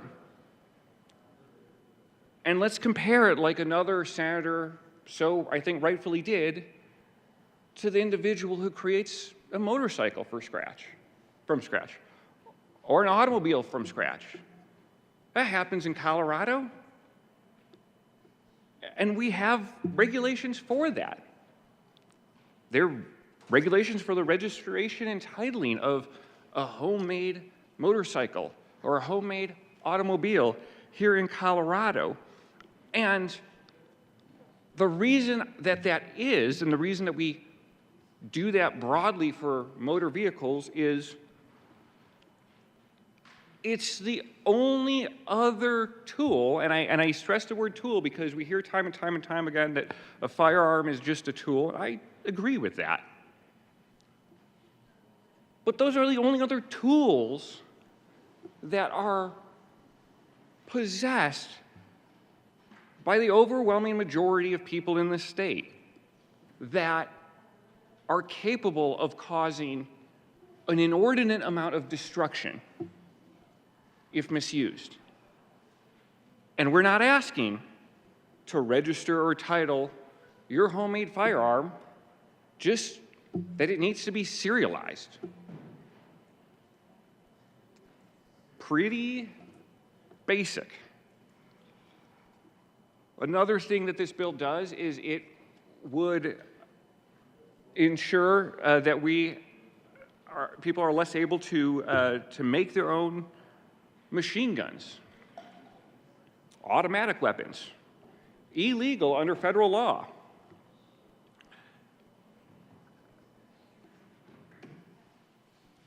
And another argument that I have heard against this is that, what if people want to do this because they're afraid of a tyrannical government? There's a broader conversation I would love to have on that. I think at some point we need to talk about respecting free and fair elections and see what some of our other state legislators throughout the country are doing about not representing the voices of entire districts, not sitting people from entire districts. Boy, we have an issue to discuss about tyrannical government, but that we would allow as a means of defense from a tyrannical government these unserialized weapons fully available to those who are legally prohibited from possessing such weapons, fully capable of being designed to have more firepower, more lethality than what is legal on the market today, what's legal in America today, what would constitute a standard issue military weapon read a militia-style arm, boy, that's a stretch to me. So I'll leave with this, that we hear so much lecturing from the other side on the Second Amendment, and I take the Second Amendment very, very seriously. And I could go on for hours and hours of my thoughts on the Second Amendment. I've read quite a bit of constitutional history on the interpretation of it, decisions that have come down from the Supreme Court. But the first words of the Second Amendment are a well-regulated militia, ... And what we are arguing here for in a contortionist way is an unregulated militia, ... I ask for an aye vote on this bill. Senator Smallwood.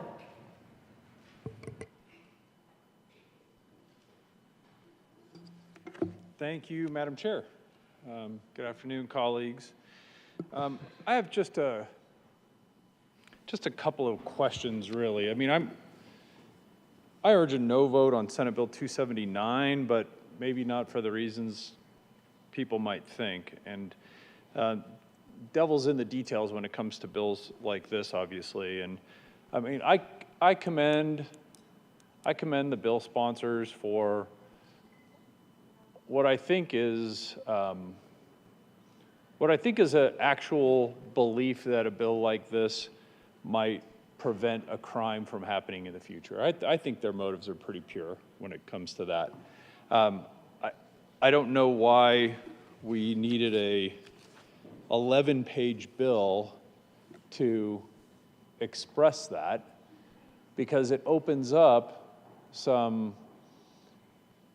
legal questions, opens up some ambiguities, because I also don't think, and I haven't had a conversation with either of the bill sponsors about this, but I don't think the intent is to not permit a hobbyist from building their own firearm, much like probably not from building their own motorcycle or other examples we heard. I think that the bill sponsor is saying it's fine for you to build that, but we want you to serialize it.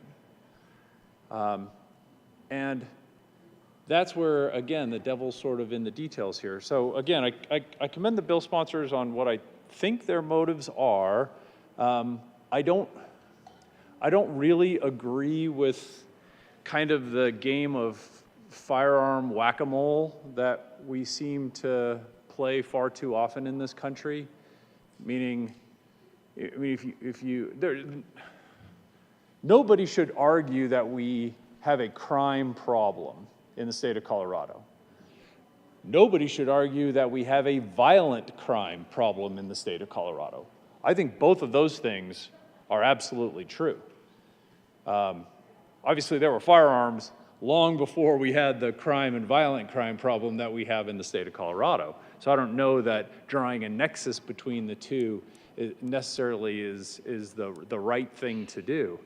But what tends to happen, you know, ghost guns or manufactured guns, unserialized guns, whatever you want to call them, if you take a look at a stereotypical violent big city, like Los Angeles, for example, or Chicago, and you look at the statistics of what percentage of crimes, let's say murders in Los Angeles, what percentage of crimes, what percentage of murders in Los Angeles were committed or had recovered unserialized guns versus serialized guns?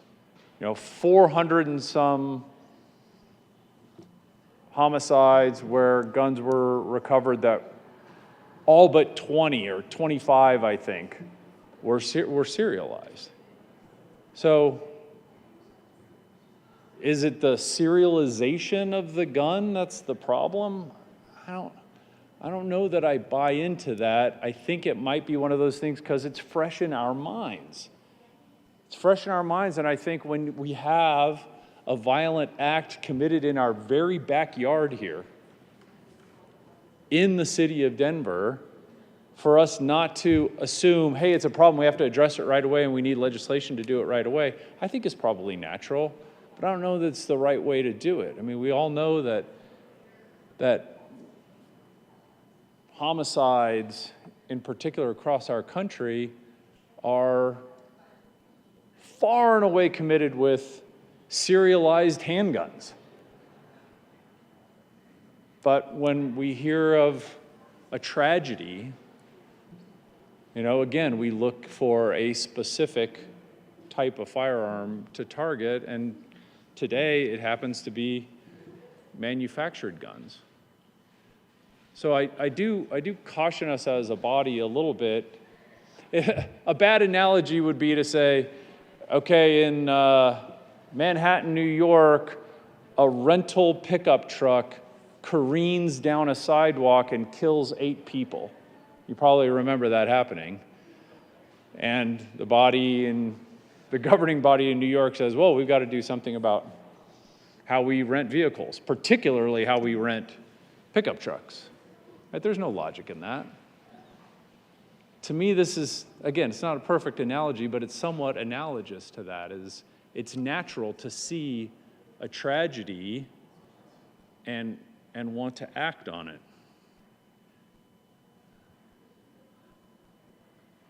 I think that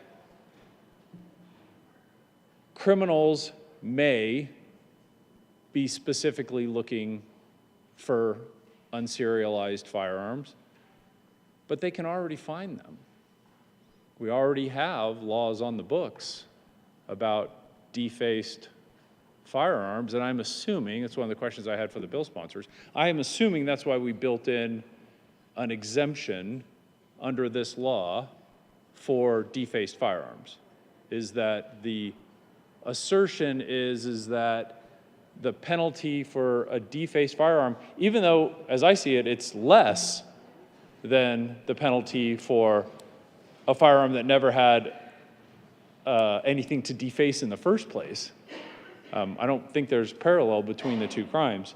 But we already have a law on the books about this, and if a criminal wants to obtain a firearm that doesn't have a serial number, if it wasn't already happening, I doubt prior General Assemblies would have created a law punishing that.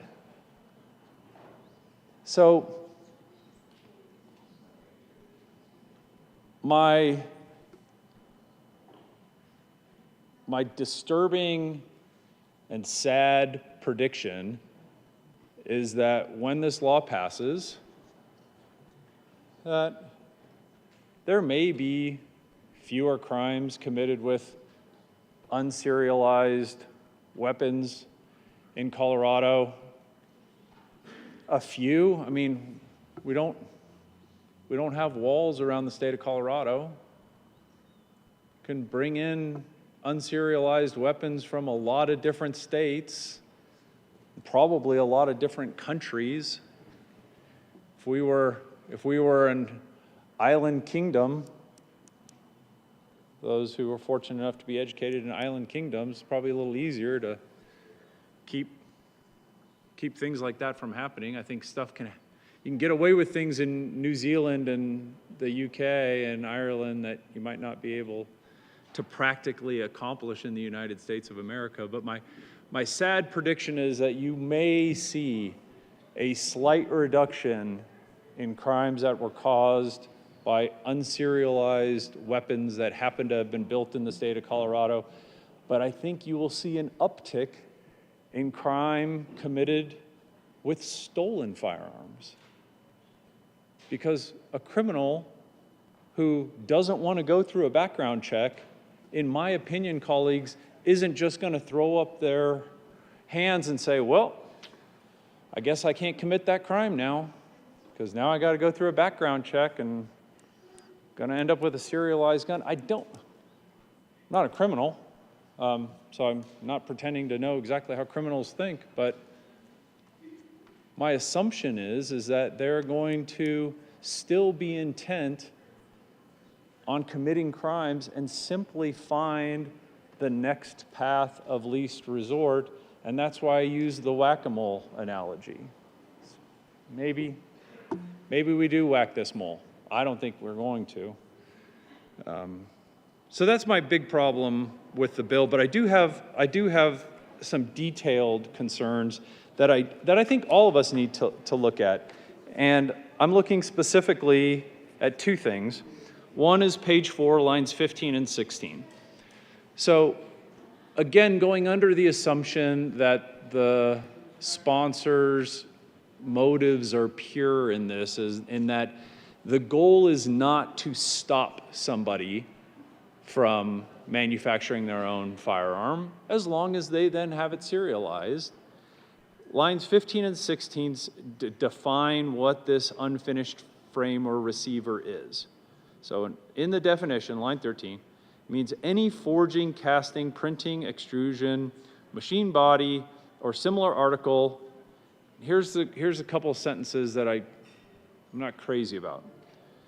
That has reached a stage in manufacture when it may readily be completed or assembled. I'm putting the or in because there's a comma, assuming it's not an and, it's an or. Completed, comma, or assembled, comma, or converted to be used as the frame or receiver of a functional firearm. So right away we have ambiguity. Because when I see words like readily, I don't see a definition in the bill anywhere about readily. This is under the definition of an unfinished frame or receiver. Readily be completed. Does that mean it's 99% completed? Mean it's 86% completed? Does it mean it's 50% completed? I don't know, and maybe I just haven't studied the bill long enough. Maybe the bill sponsors know what readily being completed actually means, because my fear, you can probably tell where I'm going with this, is that that person who, again, I think the bill sponsors are fine with building their own weapon, a person who fully intends to serialize that weapon when they're done with it and it's ready to go. When during that process does it need to be done? And who gets to be the judge of that? And if they judge it incorrectly, whose life are we potentially torturing of somebody who, I mean, I know you might have an image of who we're trying to stop with this bill. Now, do me a favor and get an image of the exact opposite person. Truly, a person who is a hobbyist with this. Truly. And we all, well, if you're around guns, we all know who those folks are. And very often these people are not criminals. These are truly hobbyists. They love this stuff. You can go on Facebook, or if you're younger than me, on Instagram or Snapchat. People post this stuff all the time. So if you take that image of that person who we don't want harmed by this bill, because they will serialize that gun now that there's a law. These are law-abiding folks. What are we to do when somebody sees their workshop or their garage, the Amazon person drops off a package and sees a bench with a 82% finished frame, or a 92% finished frame? Or let's take this to the ridiculous and say a 99.8% finished frame. That is not a finished firearm. That is a nearly finished frame, meaning, hey, as soon as I'm done with this tomorrow, I'm going to take it off the bench, and I've got my appointment with the FFL person, and I'm going to go get this thing serialized tomorrow, or I couldn't get in until Saturday. But right now, they've got this 92%, 99% unfinished frame. And now we are subjecting this person potentially to arrest, court dates, trials, who knows what. I mean, granted, it starts with a misdemeanor. Hopefully there's not trials. Maybe there is. And so it's sloppy writing like this, or I shouldn't say sloppy, maybe clumsy or just vague, that makes me question whether or not the actual wording in the bill reflects what the sponsor's intent is. And I would argue to you, colleagues, that it could have been that easy. Could have been one side of one page. There's not even a ledge deck here. We could have done this in, thank you, through the chair, obviously, to the good senator from Denver and Aurora for not torturing us with a ledge deck. But this easily could have been done on one page that says this kind of firearm in the state of Colorado is now also considered a defaced firearm. And we would have been able to avoid all of this potential ambiguity that I see potentially subjecting non-criminals to. In fact, envision the opposite of a criminal. The other thing I do think everyone should be aware of is, and I think rightly, for the record, you see an exemption in this bill for, again, antique firearms,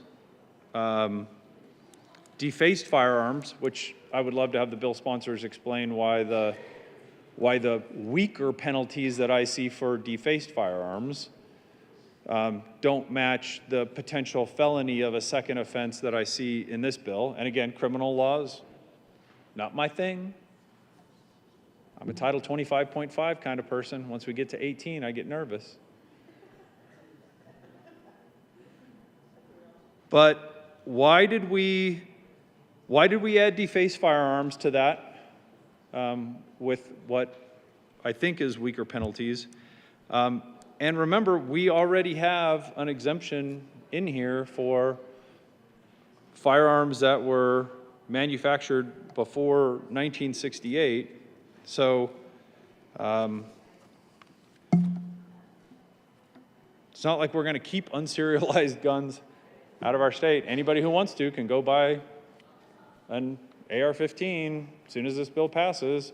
Started being built in 1965, get one from 65 or 66 or 67 or early in 68.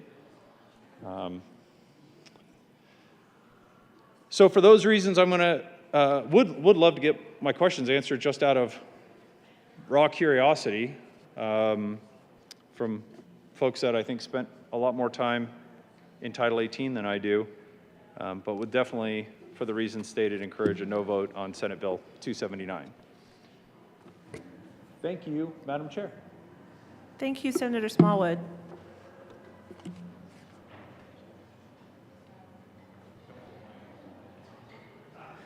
The motion before the body is the adoption of Senate Bill 279. All those in favor say aye. Aye. Those opposed say no. No. The ayes have it, and 279 is adopted.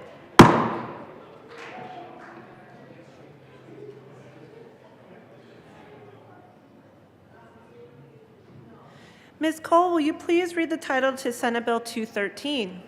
Senate Bill 213, Senator Moreno, Representatives Judah and Woodrow, concerning state land use requirements and in connection therewith establishing a process to diagnose and address housing needs across the state, addressing requirements for the regulation of accessory dwelling units, middle housing, transit-oriented areas, key corridors, and manufactured and modular homes, prohibiting certain planned unit development resolutions, prohibiting a local government from enforcing certain occupancy limits, modifying the content requirements for county and municipal master plans, prohibiting certain municipalities from imposing minimum square footage requirements for residential units, requiring entities to submit a completed and validated water loss audit report to the Colorado Water Conservation Board, prohibiting a unit owners association from prohibiting certain kinds of housing, requiring the Transportation Commission and the Department of Transportation to modify the State Highway Access Code criteria for certain grant programs and expenditures from the Multimodal Transportation Options Fund to align with state strategic growth objectives and making an appropriation. Well done. Majority Leader Moreno. Thank you, Mr. Chair. I move Senate Bill 213 and the Local Government and Housing and Appropriations Committee reports. To the local government report. Thank you, Mr. Chair. In the Local Government and Housing Committee, we made quite a bit of changes. It was all really interesting. I'm sure you'd love to hear about it, but it will soon be negated by the adoption of the Appropriations Committee report if the body chooses to do that. I ask for an aye vote on the committee report. Thank you. Seeing no further discussion, the question before us is the adoption of the Local Government and Housing Report to Senate Bill 213. All those in favor say aye. Aye. All opposed say no. Committee report is adopted. To the Appropriations Committee report, Majority Leader Moreno. Thank you, Mr. Chair. Colleagues, in the Appropriations Committee, Amendment L073 was adopted, and that essentially became the bill. It was a strike below amendment that essentially kept the housing needs assessments and housing needs plans, some of the strategic growth planning elements, some of the water planning, some of the manufactured housing provisions, as well as the occupancy limit provisions. There will be quite a few more amendments proposed, colleagues. You will see all of those amendments proposed to amend the Appropriations Committee report, because that essentially will become the bill. I ask for an aye vote on the Appropriations Committee report. Seeing no further discussion, the question before us is the adoption of the Appropriations Committee report to 213. All those in favor say aye. Aye. All opposed say no. The Appropriations Committee report is adopted.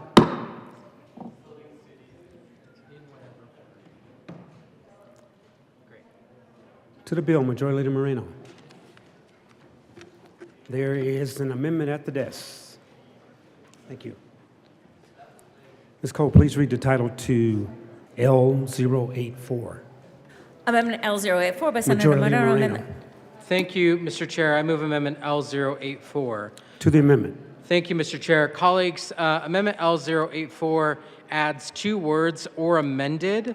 It was really just a clarification. I ask for your support for L084.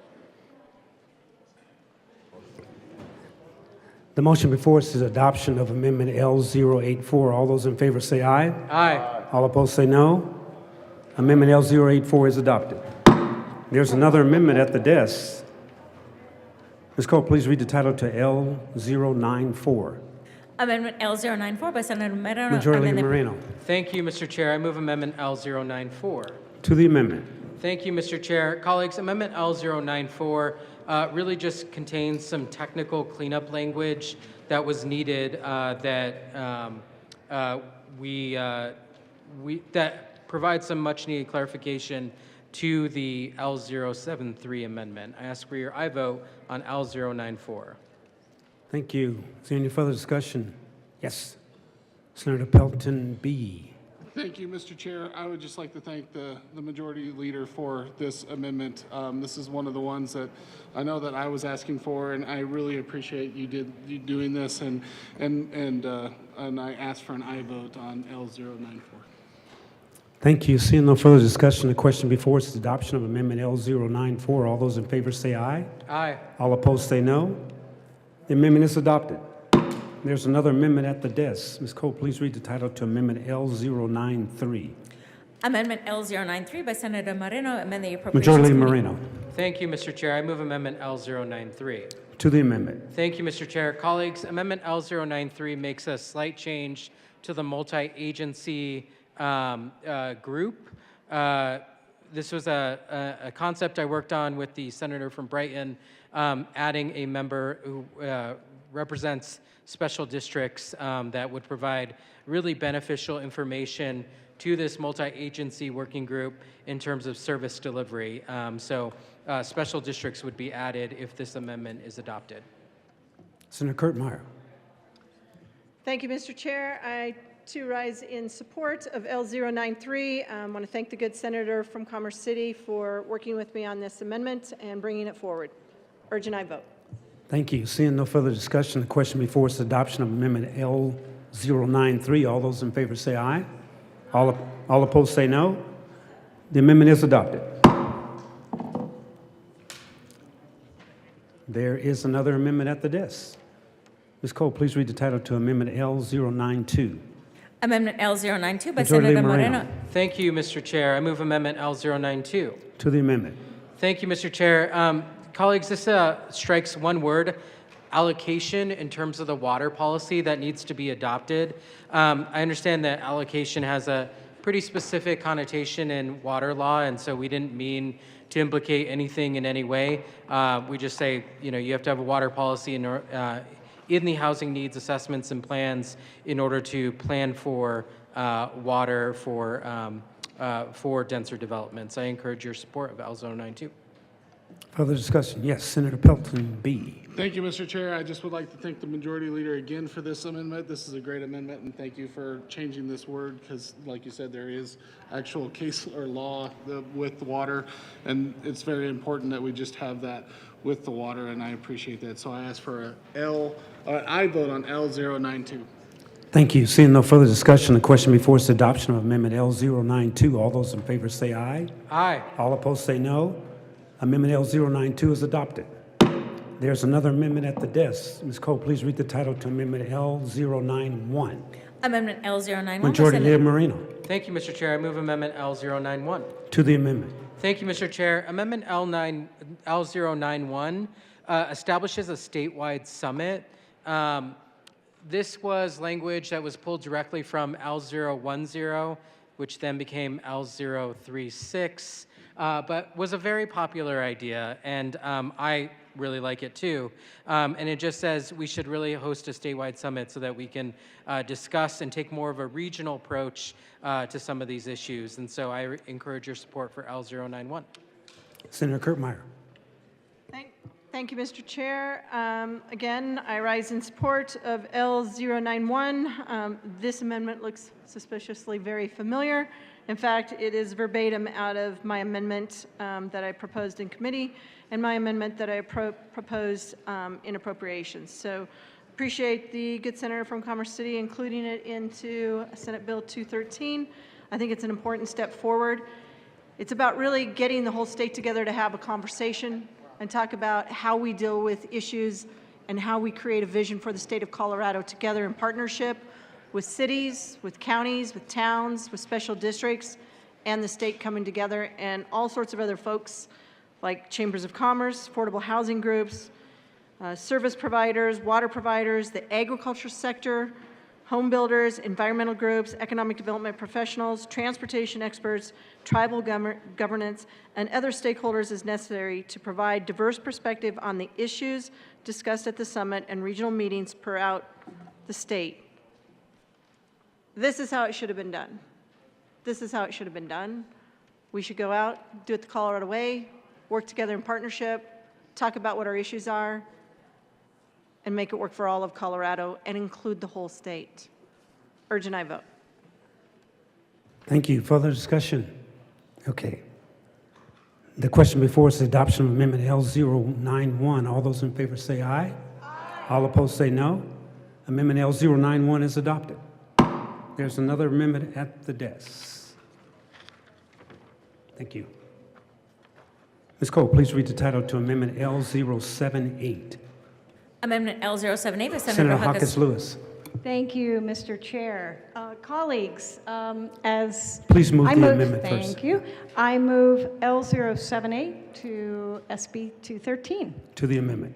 Thank you, Mr. Chair. As chair of Senate Local Government and Housing, along with my colleagues on the committee, we heard over 12 hours of testimony on this bill. It was quite the marathon.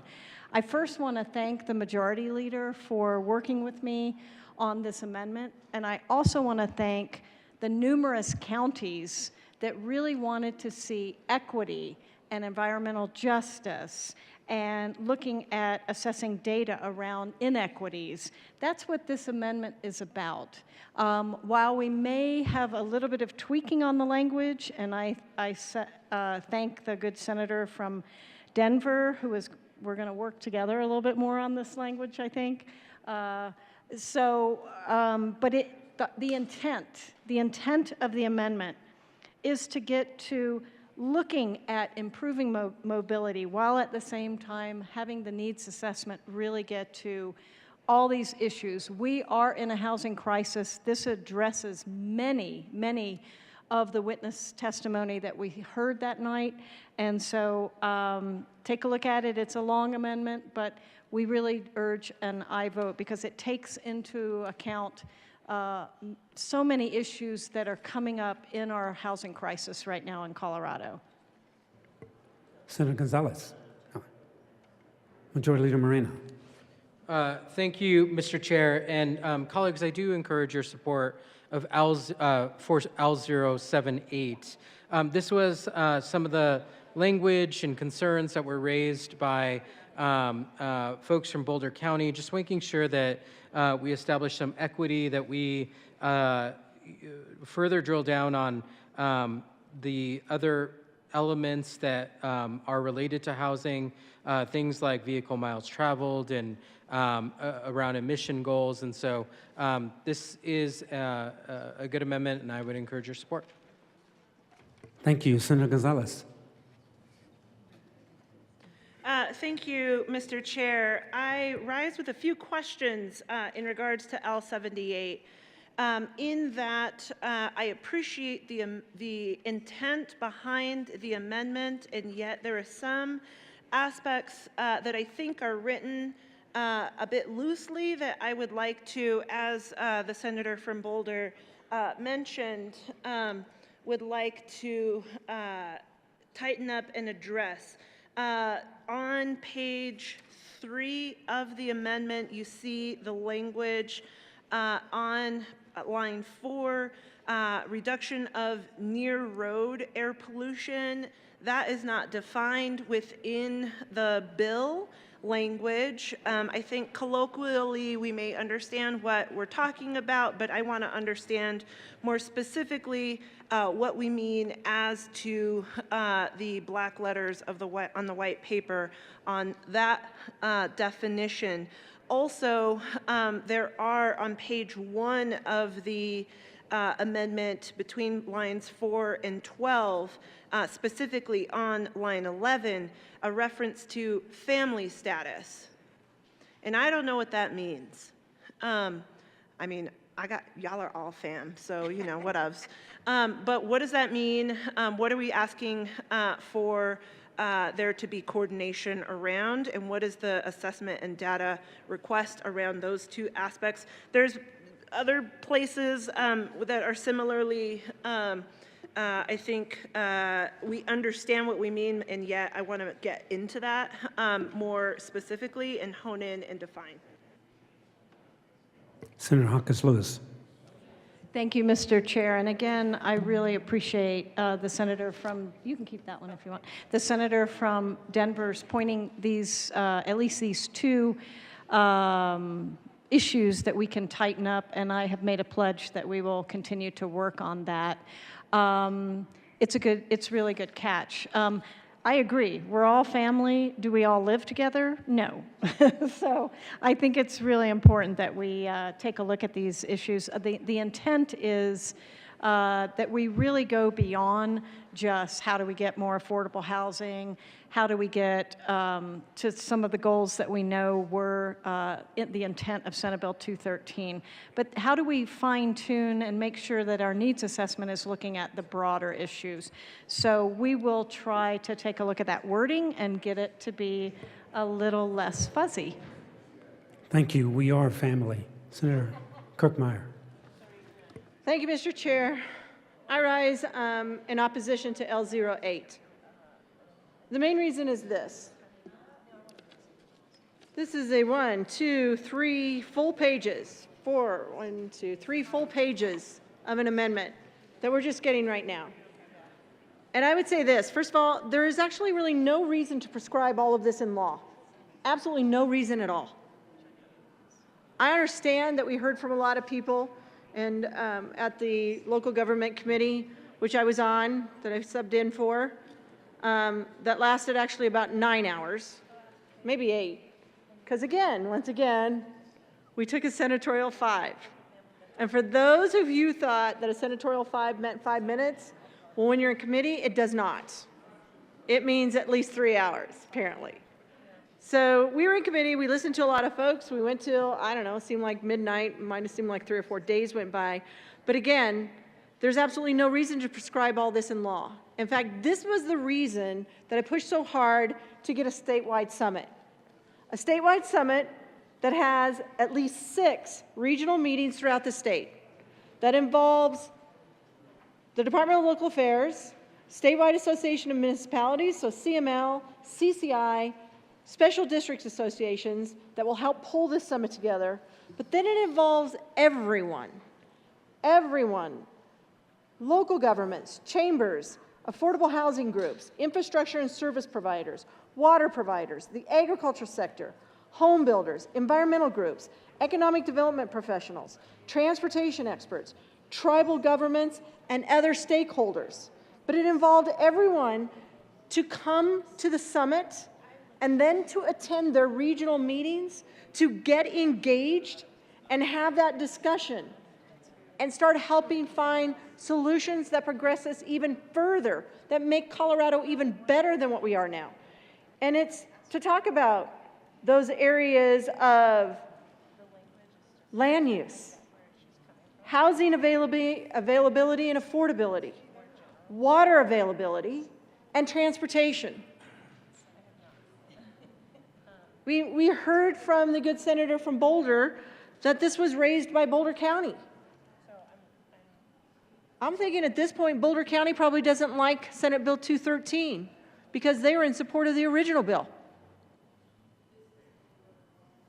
But what we have before us today, absent this amendment, L078, the amendment that was brought forward in appropriations, L073, the 4 or 5 amendments, can't remember now, I wasn't counting, but it was at least 4 amendments that the good senator from Commerce City brought forward today. Those are amendments that we can all agree to. And by all, I mean the Colorado Municipal League, Colorado counties, myself, others, but those are amendments that we can agree to. That makes sense. But I can't agree to this. We should not prescribe all of this information into law. And what I would say to the good people of Boulder County, this is why I fought so hard for you to keep your voice in your community. This is why I fought so hard for you to have the opportunity to voice your concerns, to talk about how the changes that were in the original introduced 213, but to talk about at any time that your community wishes to change its zoning ordinance, update its comprehensive plan or its master plan, that you would have your voice, that you have every opportunity to go to your local elected officials and tell them and talk to them about what you want your community to look like, what the character of your neighborhood should be like. Stop prescribing or trying for us to prescribe into state statute what one county, Boulder County, wants. Go to your elected local officials. The way the bill is now, with its amendments, I can support because it kept that local voice. So go to your local elected official. Go to your comprehensive master land use planning process, those forums, those open houses that they have. Go to your elected local officials when they're changing their zoning ordinance and get your comments in. Talk about your neighborhood, your community, and how you want the character and how you want your neighborhood to look like.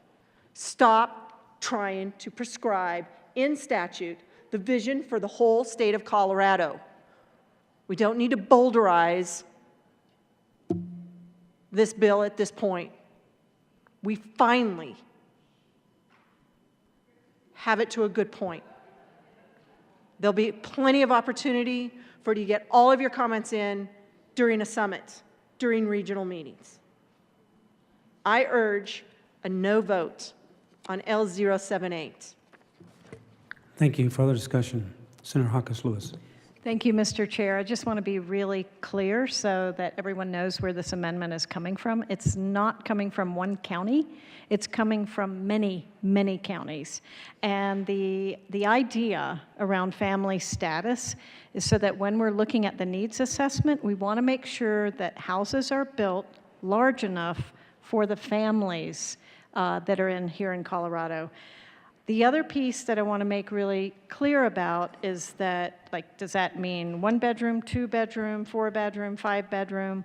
That's the piece that we're trying to get to. So I don't want this to be conflated, that it's coming from just one area of the state. It's coming from many counties around the state. Thank you.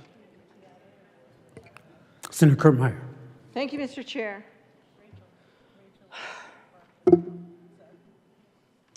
The housing needs assessment is in the bill. It will probably be contracted out with consultants who know how to do a housing needs assessment plan. There are already broad criteria that need to be in the housing needs assessment plan. The state demographer's office, who is a person I trust because, quite frankly, I hired her, will be working to help put together the housing needs assessment. She's been there for over 20 years. She knows what she's doing. We have a multi-agency committee still in this bill who can advise the Department of Local Affairs on what should be in that RFP for the housing needs assessment, who can advise the Department of Local Affairs and the State Demographer's Office and the State Demographer, Elizabeth Gardner, what can be in the housing assessment plan. We don't need people who have probably not ever been through a housing needs assessment or really truly been engaged in a comprehensive master planning process trying to prescribe specific elements that need to go in a housing assessment plan. We have experts who can do that. So again, it is not necessary to prescribe down to this level in statute to get to very narrow things here. It is not necessary. Please, I mean, seriously, we have worked very diligently on this bill for the last 2.5 weeks to get it to this point.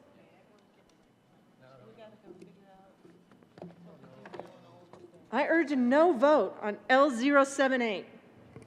Thank you. Senator Pilton B. Thank you, Mr. Chair. I rise in opposition to this amendment as well. Everything that's in this amendment can be done at the local level.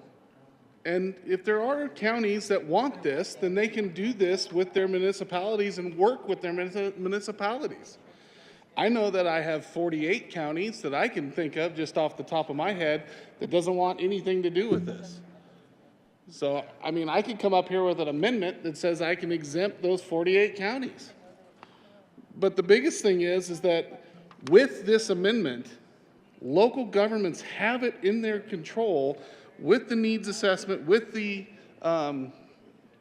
summit, to voice these concerns and put it in here. I ask for a no vote. This is exactly what we're trying to get away from in this bill. So I ask for a no vote on L078. Further discussion. Senator Kurt Meyer. For those of you who didn't read the 105-page bill or the 39-page amendment that came to us in appropriations, I'm going to read part of it for you so that you understand why this is not necessary. We could be done. We could get moving on this, just so you know. But I'm going to read this for you now. Housing Needs Assessment Methodology. The Executive Director of the Department of Local Affairs shall issue a methodology for developing statewide, regional, and local housing needs assessments. The Multi-Agency Advisory Committee, in consultation with the State Demography Office, shall, as part of the public comment and hearing process, develop recommendations to provide to the Executive Director of the Department of Local Affairs concerning the methodology for developing statewide, regional, and local housing needs assessments. The methodology for developing housing needs assessments may include, not limited to, but may include. This is after there's been a public hearing process. This is after advice from the Multi-Agency Advisory Committee. This is after they work with the State Demography's Office.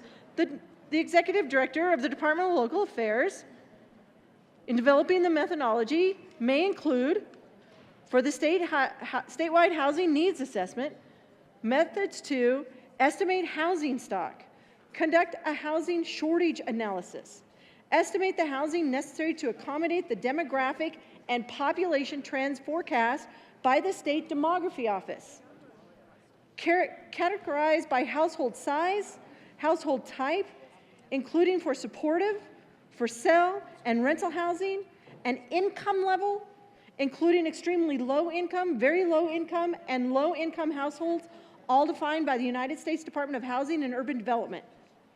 Ensure that local government input and coordination.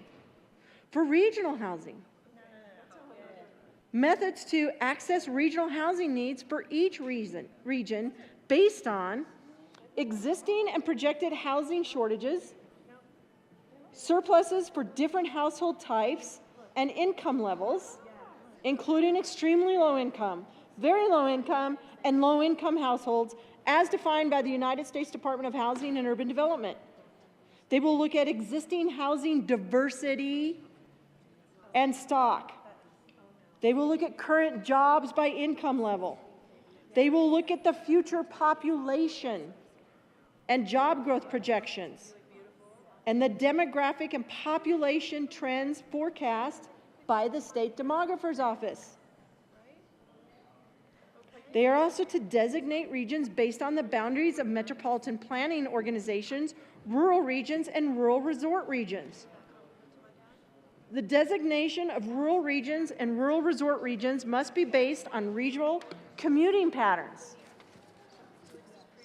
Among other factors, also for local housing needs assessment methods to assess local housing needs, the current portion of the locality's population in different household income levels, the locality's current median income, the locality's job housing balance, including the availability of housing affordable to low-income workers in the locality's population and demographics, measures of local resources in the locality, vacancy rates, measures of homelessness and housing instability in the locality, demographic and population trends forecast by the State Demography Office.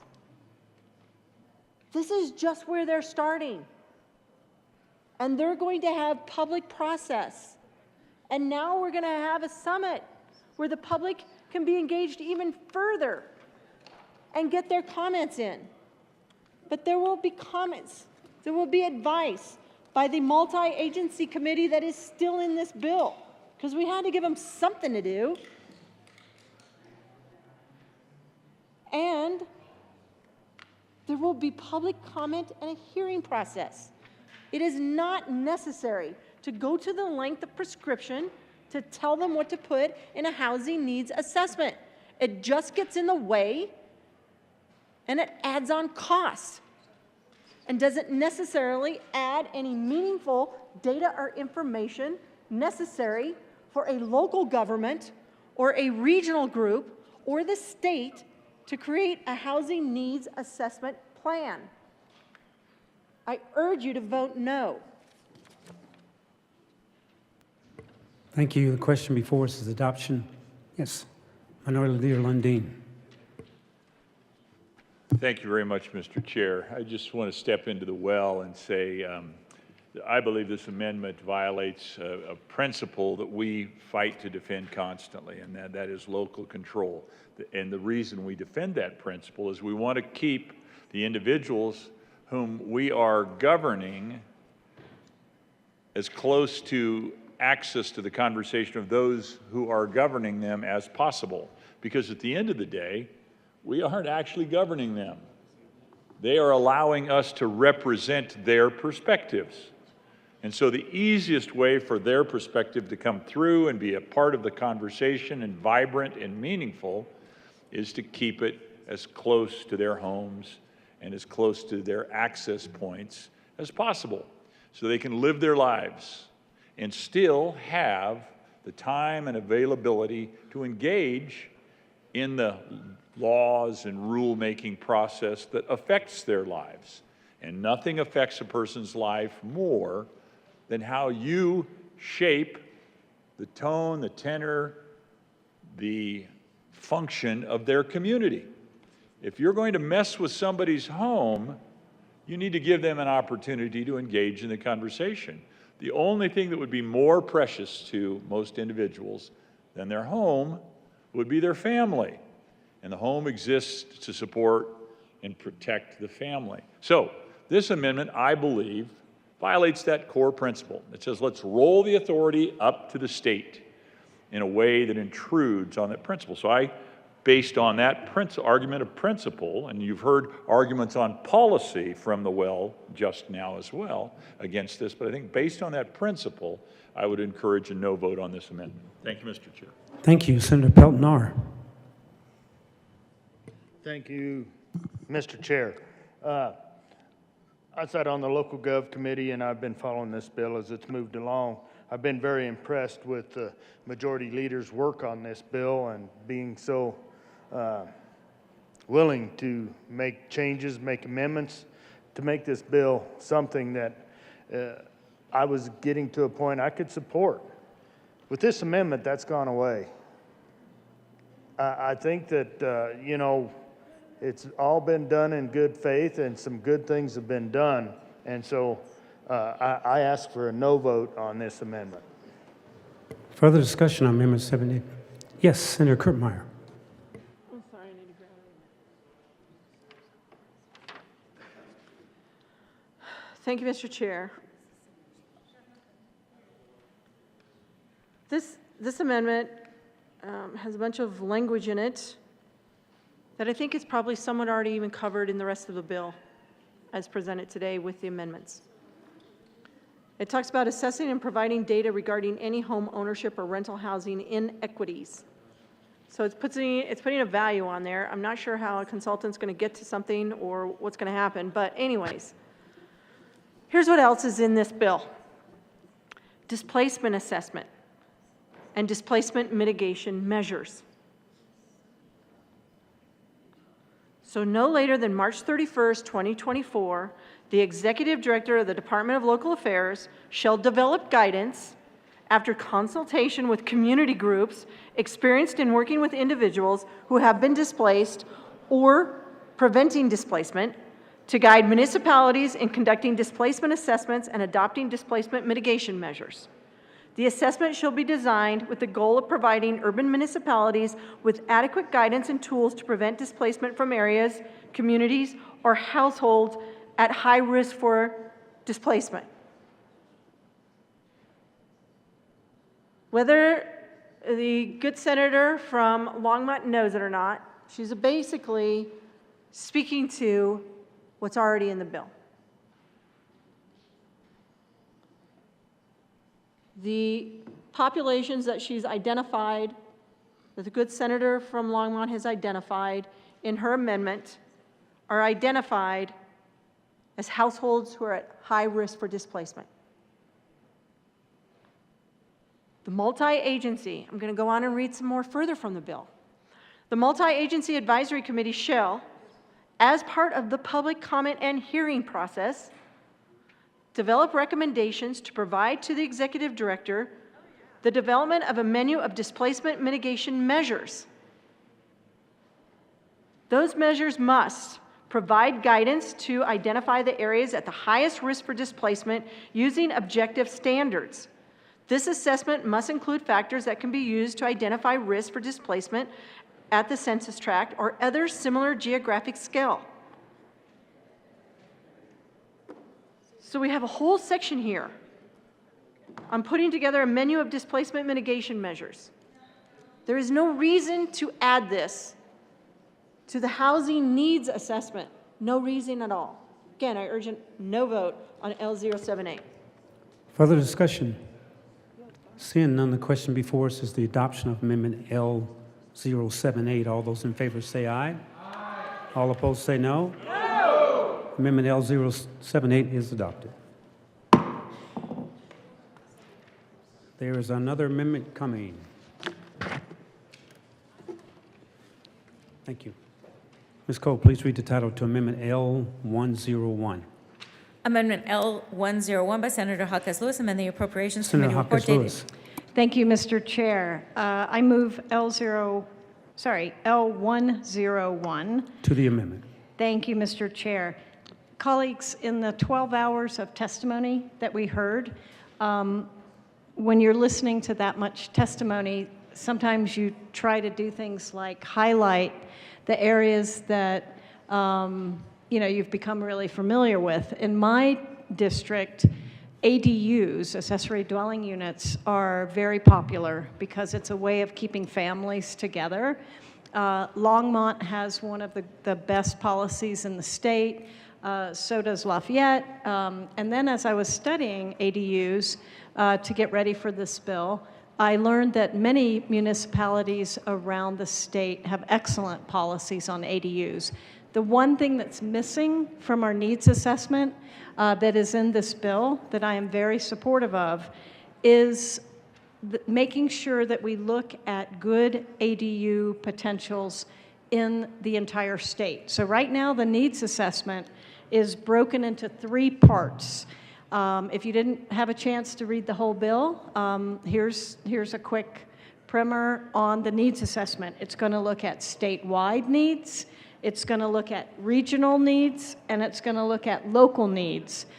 I think we've got local ADUs covered pretty well. What's missing in the needs assessment right now is looking at statewide ADU needs and regional ADU needs.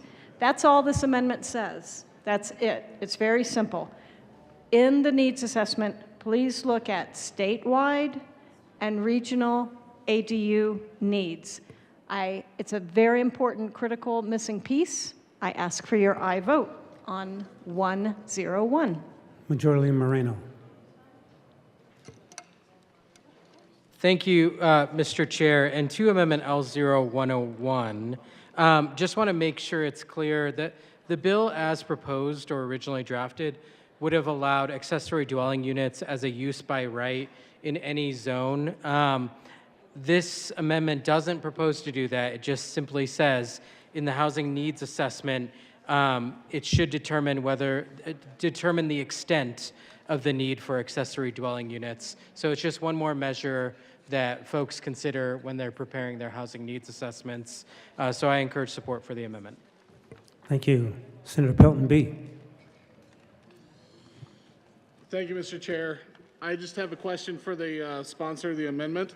How are we going to, when we're talking about the needs assessment, are we going to be talking about sewer use and water use, or especially with sewer use on the ADUs? We had that discussion in one of the committees. I just want to make sure, are we going to be doing that again? Thank you. Senator Hawkins Lewis. Thank you, Mr. Chair. Thank you for the question. I appreciate it. In the original bill and in committee, I was hoping that if we were going to do ADUs, we would include water availability, septic issues, setback issues. So all I can do is say to the needs assessment folks, if this is adopted, I hope they do all of that also. It's just asking that when they do the needs assessment, they look at ADU needs for statewide and regional. But I'm with you. I hope that they actually look at all those different factors. Thank you. Senator Pelton B. Thank you, Mr. Chair. One of the problems that we have with some of these ADUs, especially in my lived experience as a commissioner, is that people will put them on their property and try to do it without permitting or that sort of thing. And then you have a sewer problem because your septic system and your leach field is not big enough to be able to handle another family or another individual living on these ADUs. That's something that I mean, when you're talking about local governments and talking about this is the part that really needs to be thought through and thought about when they're doing this. And that's why I bring up my concern, because one of the things that we did in the local health department that I was the president of for 3 years, that I wanted to make, we ran into this a lot of times. So I asked for a no vote on L101. So, but thank you. Thank you. Senator Perola. Thank you, Mr. Chair, and just wanted to rebut the issue with ADUs and septic systems. I've lived on a septic system my entire life. The more people in the home, the more often you just have to call and have it pumped. It's really easy. So don't be cheap and you won't screw up your septic system. Thank you for that clarification. Is there any other comments on Amendment L101? Seeing none, the question before is the adoption of Amendment L101. All those in favor say aye. All opposed say no. Amendment L010 is adopted. Senator Bridges, there's an amendment at the desk. Ms. Cole, please read the title to Amendment L080. Amendment L080 Senator by Bridges. Senator. Thank you, Mr. Chair. I move Lady. To the amendment. Thank you. This just gives the urban governments the same right that the rural ones do to come together and create plans in subregions. Ask for an aye vote. Thank you. Majority Leader Moreno. Thank you, Mr. Chair, and I encourage support for L080. The new bill takes the direction of regional collaboration. This would just make sure that that is possible in urban areas as well. I encourage your support for L080. Thank you. Senator Kirkmeyer. Thank you. Having just received this, I'm going to have to kind of look at it here and understand what it actually says they're going to do. So I'm not sure on page 14 where it says we're striking lines through 2 through 7.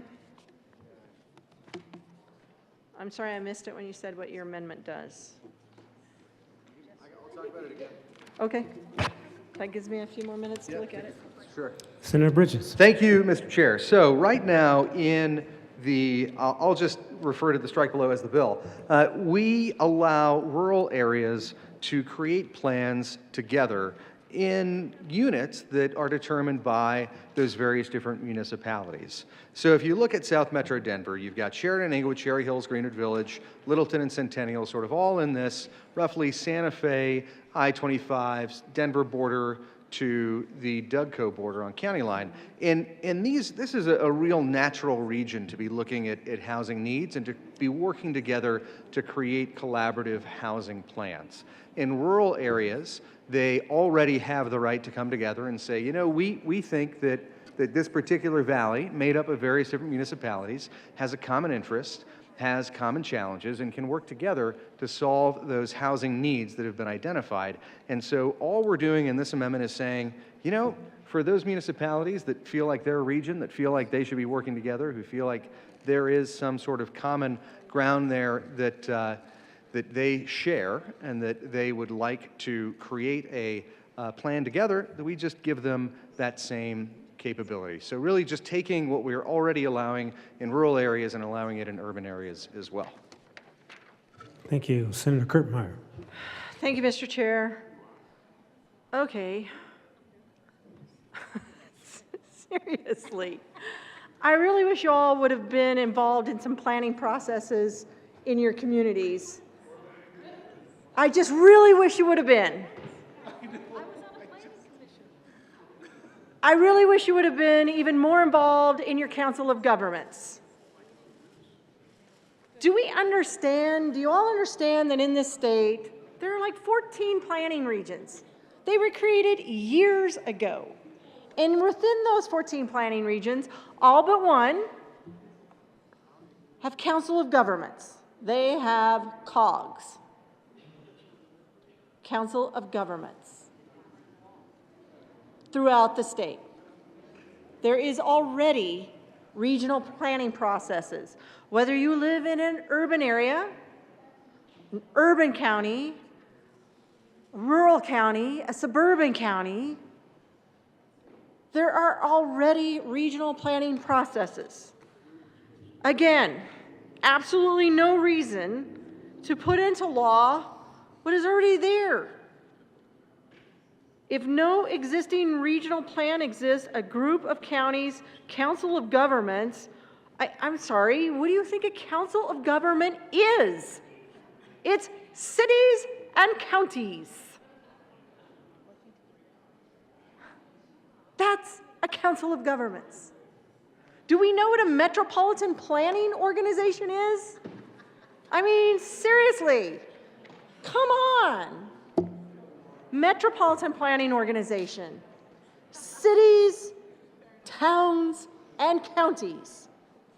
And in the case of the Denver Regional Council of Governments and that MPO, a city and county of Denver and the city and county of Broomfield all get together. They already have a process. They don't need to request some urban area subcommittee that may not even be from their community to encourage participation, to create a regional planning process. Not necessary. Not even close to being necessary. Folks, since 1972, planning councils, since 1976, when the Department of Local Affairs was created and planning regions were created, we have had cities and counties working together in regional planning processes. They already have the ability to do intergovernmental agreements on planning. In fact, in Weld County, there are at least 100 intergovernmental agreements that I worked on personally with municipalities on growth, on land use, on economic development. At least. There's probably more. Seriously. We all don't need to put our fingerprints on this bill. It was not good when it was introduced. It was horrible when it got amended. It didn't really it got a little bit better for the most part. It got a lot better, I should say. Maybe I'll take that back. With Amendment 73 and appropriations. The good sponsor of this bill, the good senator from Commerce City, worked with folks. I don't know if he's just trying to make everybody happy, but you know what? At some point, you can't make everybody happy, and you need to say no to ideas that are not necessary. And I said that in a very nice way. It's not necessary. I mean, we do understand that the Regional Council of Governments, for example, it includes the communities that the good senator from Greenwood Village mentioned, the DRCOG region, I'm sure we've all heard of them, the Denver Regional Council of Governments. Many times I've referred to them as the Dr. Clog region or the Dr. Hog region because they like to take all the money in transportation. They put together regional plans all the time. I can still remember very specifically their 2020 vision plan, where they had all of their municipalities included and working on it, including the municipalities that they called satellite communities. And at the time, that was Longmont and Brighton, and I don't know who else. This amendment is just not necessary. So, I'm asking you all, please stop. Just please stop. You have not been involved in the planning process to the extent that some of the other of us have in this room. You have not been involved in over 20 years of land use planning, 20 years of local control, 7 years of being in the Department of Local Affairs, at one point being the executive director, being the director of the Division of Local Government, being the director of the Office of Community and Neighborhood Development. You have not been involved. This stuff is just not necessary. Stop trying to get in the way of what local governments do good. They know what they are doing. And in fact, that was one of my comments in committee about the hypocrisy that I heard. This bill, this governor's bill, because that's what this is. When it was introduced, I wanted to criticize local governments and said, you don't know what you're doing, so we need to preempt you. Yet at the same time, I heard member after member talk about how great their community was, how they knew what they were doing, how they were bringing in affordable housing projects. We heard local government after local government get up in committee and talk about all of the great things they were doing in their community. They don't need your help. Vote no on L080. Thank you, Senator Zinziger. Thank you. I see you, Representative, hold on, Senator Pelton. You're in the queue. Okay. Senator Zinziger, thank you. I just want to say that I agree with the good senator from Brighton. Having served as the chair of the Denver Regional Council of Governments when I served on the Arvada City Council, this amendment is not necessary, and I would encourage a no vote. Thank you. Now, Senator Pelton B. Thank you, Mr. Chair. As I have served over as the secretary of the Northeast Colorado local government as well, where we had cities or towns and counties sitting together making rules or making planning decisions. Rural Colorado does this very well because we need each other. And this amendment is not needed because we already do this. The land use process is a very complicated process and a very long process. And I just want to say thank you to the good senator from Brighton and the good senator from Arvada who know this part. And this is a very unnecessary amendment for this bill. I do appreciate the good senator from Greenwood Village to come up here and do this, and I appreciate that, but this is not needed. I ask for a no vote on L080. Thank you. Seeing no further discussion, the question before us is the adoption of Amendment L080. All those in favor say aye. Aye. All opposed say no. No. Amendment L080 is adopted. To the bill. Yes, Senator Janot. Thank you, Mr. Chair. You have an amendment? Okay. Over here. There is an amendment at the desk. Did you get one? Ms. Cole, please read the title to Amendment L089. Sorry. Amendment L089 by Senator Senator Janot. Thank you, Mr. Chair. I move L089. To the amendment. Thank you. Colorado is one of the fastest aging states as far as demographics go. And this bill is of great concern to older Coloradans. But the bill doesn't explicitly address the importance of getting the concerns of older adults for affordability and for accessibility. This amendment simply includes consideration of the housing needs of older adults through the promotion of age-friendly communities. Specifically, this amendment calls attention to the guidance of the Strategic Action Plan on Aging and the Lifelong Colorado Initiative. Colorado Center of Aging supports this amendment, and it is consistent with the position that was introduced in the first version of Senate Bill 213, and that they stand strong with that position is the Colorado Commission on Aging. Page 1 just talks about changing demographics and various other types of definitions, talking about universal design, about middle housing, age-restricted housing. This would be like development specifically for 55 and older. And if you flip the amendment over, we're talking about urban municipality affordability strategies, again, informed by the Strategic Action Plan on Aging and the Lifelong Colorado Initiative. And these are age-friendly efforts that officially were adopted by the legislature last year in House Bill 1035. And I really ask for your support in adding these back in as they were in the original 213 Senate bill. Thank you. Majority Leader Marino. Thank you, Mr. Chair, and I encourage your support for Amendment L089. As the Senator from Fort Collins referenced in the Local Government and Housing Committee, we did add some language specifically for older adult communities.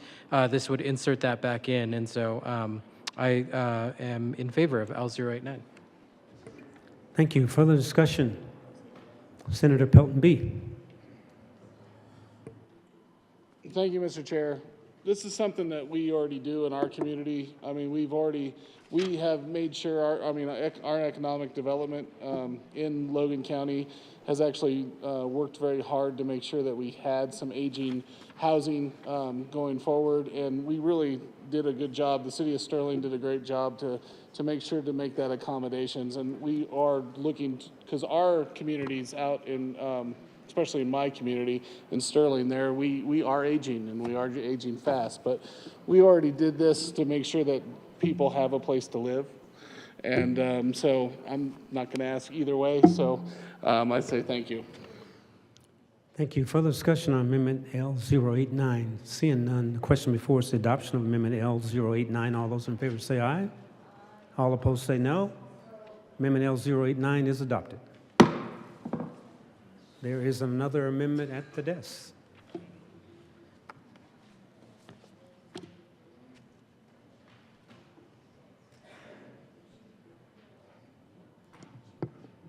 There's a package of amendments at the desk. Thank you. Ms. Cole, please read the title to Amendment L079. Amendment L079 by Senator Senator Gonzalez. Thank you, Mr. Chair. I move L79 to Senate Bill 213. To the amendment. Thank you, Mr. Chair.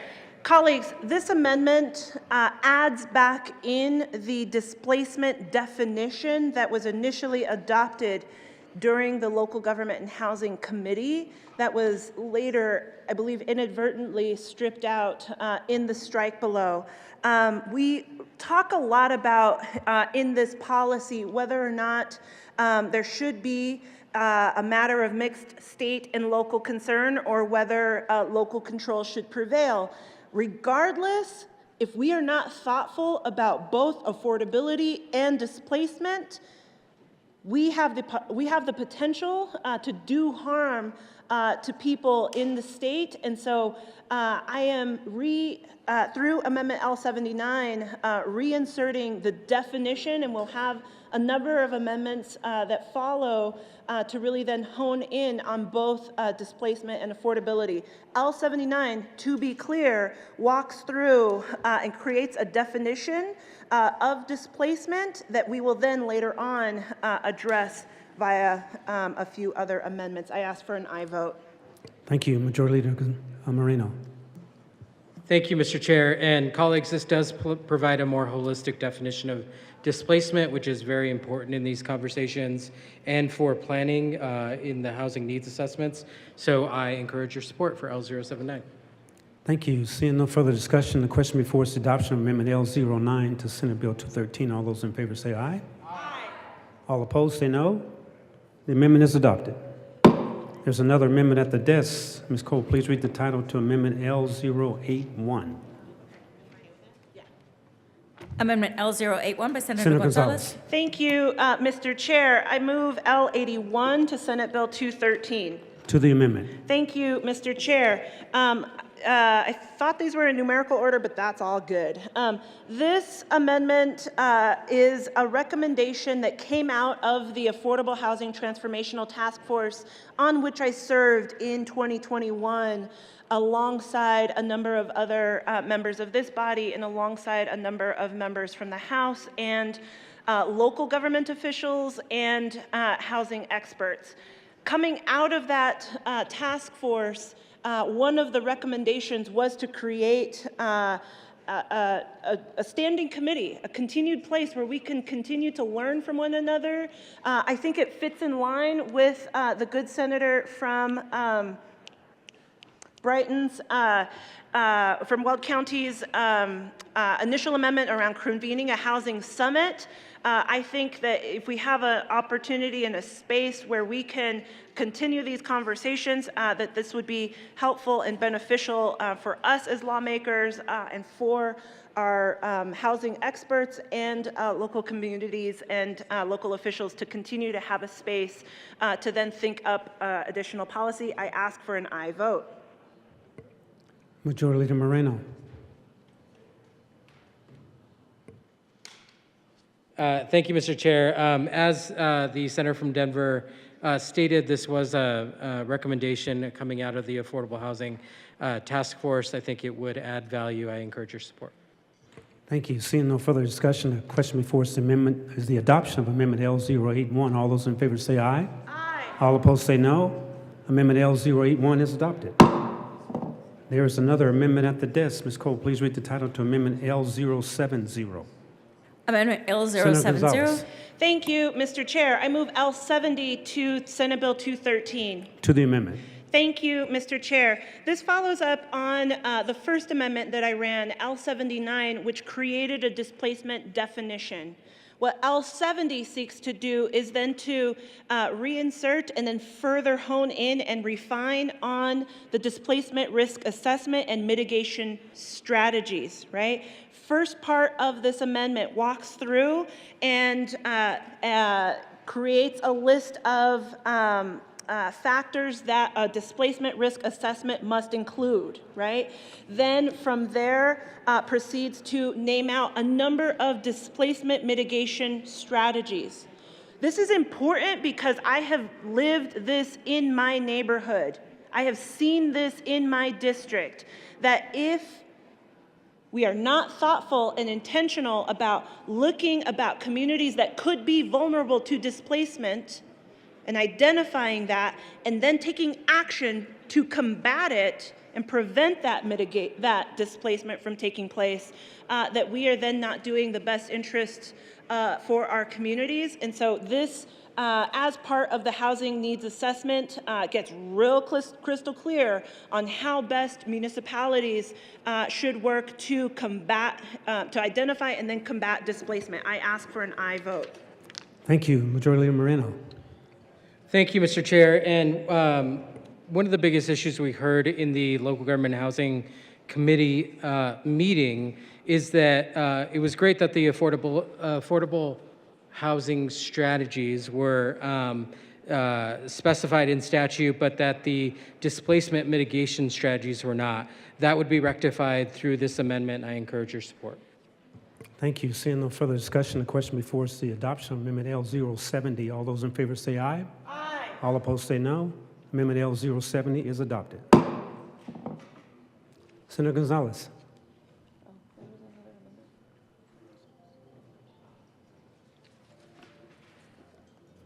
There is another amendment at the desk. Ms. Cole, please read the title to Amendment L096. Amendment L096. Senator Gonzalez. Thank you, Mr. Chair. I move L96 to Senate Bill 213. To the amendment. Thank you, Mr. Chair. L96 gets real specific in the housing needs assessment where previously the language stated low income. I want to get real granular. I want, and so I substitute that language with low income, moderate income, and medium income. These are HUD definitions. And it is important for us to get that language across the entire state. And so I ask for an aye vote. Seeing no further discussion, the question before us is the adoption of Amendment L096. All those in favor say aye. Aye. All opposed say no. The amendment is adopted. There is another amendment at the desk. Ms. Cole, please read the title to Amendment L097. Amendment L097 Senator by Gonzalez. Senator Gonzalez. Thank you, Mr. Chair. I move L97 to Senate Bill 213. To the amendment. Thank you, Mr. Chair. This amendment, I think, is crucial. This is fleshing out opportunities that the urban municipalities and the rural resort and all of the different tiers of communities will have to build out their affordability menus with strategies in order to actually tackle affordable housing and how best to do that within the either urban municipalities, the rural resort job center municipalities, by fleshing out what that potential menu of options can entail. I ask for an aye vote on 97. Majority Leader Moreno.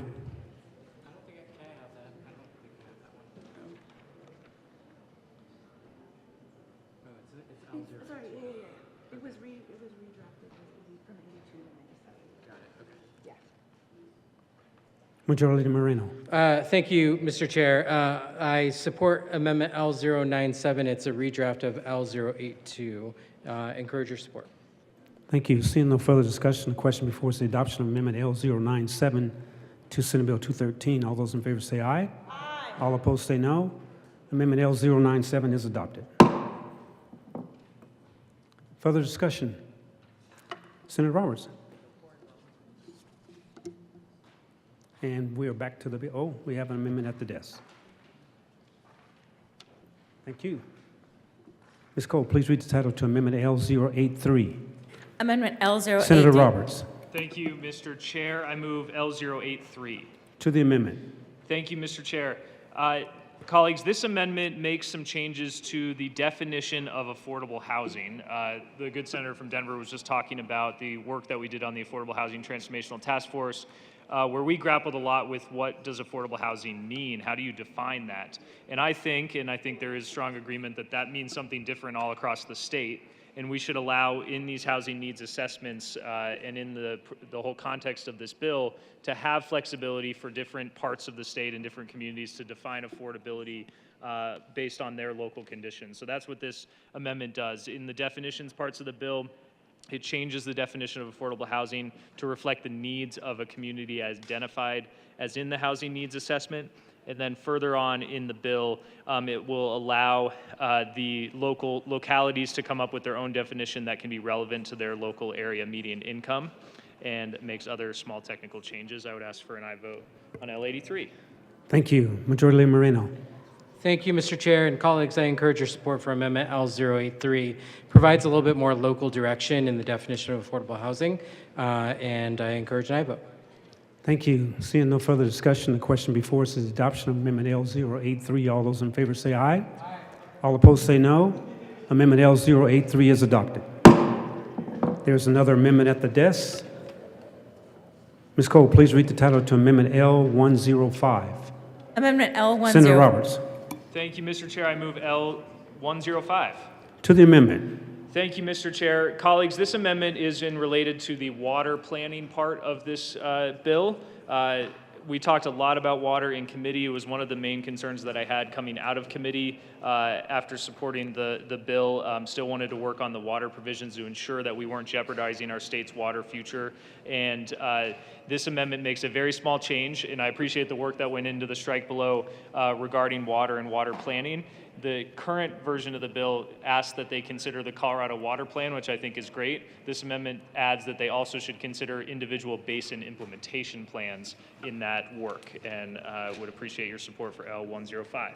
Thank you. Majority Leader Moreno. Thank you, Mr. Chair, and I also encourage your support for L105. As was stated by my colleague from Avon, it's important that we account for the Colorado Water Plan, but also these basin implementation plans. Encourage your support. Thank you. Senator Pelton B. Thank you, Mr. Chair. I rise in support of L105 as well. I think it's very important that we know about all the water that we're dealing with, and these basin improvement plans are very important as well. So I rise in support. Thank you. Thank you. Seeing no further discussion on Amendment L015, the question before us is adoption of Amendment L105. All those in favor say aye. Aye. All opposed say no. The amendment is adopted. There is another amendment at the desk. Thank you. Ms. Cole, please read the title to Amendment L100. Amendment L100 by Senator Majority Leader Moreno. Moreno. Thank you, Mr. Chair. I move Amendment L100. To the amendment. Thank you, Mr. Chair. Amendment L100 is at the request of organizations like CCI, CCAT, and CML. It provides some clarification. There's also a holdover from DOLA's role where in the strike below amendment, they are going to maintain their more traditional role of support, facilitation, resource, and there was an element of the strike below that still seemed a bit more regulatory, and so that would be removed by L100 and has a couple other technical fixes. I encourage your support for the amendment. Further discussion? Seeing none, the question before us is the adoption of Amendment L100. All those in favor say aye. All opposed say no. Amendment L0100 is adopted. There's another amendment at the desk. Ms. Cole, please read the title to Amendment L069. Amendment L069 by Senator Lundin. Minority Leader Lundin. Thank you very much, Mr. Chair. So those of you that are fly fisher persons, you know what it's like when the hatch is on. Minority Leader, please move the amendment, and then we'll get into it. Into a story here, Mr. Chair. That's okay. I was anticipating. I move Amendment L069, and then I'll tell you about the hatch. All right, to the amendment. All right, so the insects are rising off the water. The nymphs are hatching. They're just everywhere, and the fish are striking over and over again. And you just cannot get your fly pattern out there fast enough to catch enough. I feel like that's what's happening right now. These amendments are just getting on one after another. So I'm right in the middle of the hatch. I know I'm going to catch a big fish, which is Amendment L069. Now let me slow it down a little bit and talk about this. Appreciate so much the conversation around 213, which has become Amendment 73 at this point. We must do something about housing and making housing more affordable and more available in Colorado. We're running 240,000 units, dwellings shy of the ratio we had 10 years ago, population to dwellings. And it was tough 10 years ago. There were not enough houses available. It's even worse today. We've got to do some things. And this bill seeks to change land use zoning and governance in a way that some people believe will get at that housing problem. I think it may, but I think it also will only nibble around the edges. The thing we must do in order to resolve entry-level and mid-level housing is we must improve our construction defects litigation situation.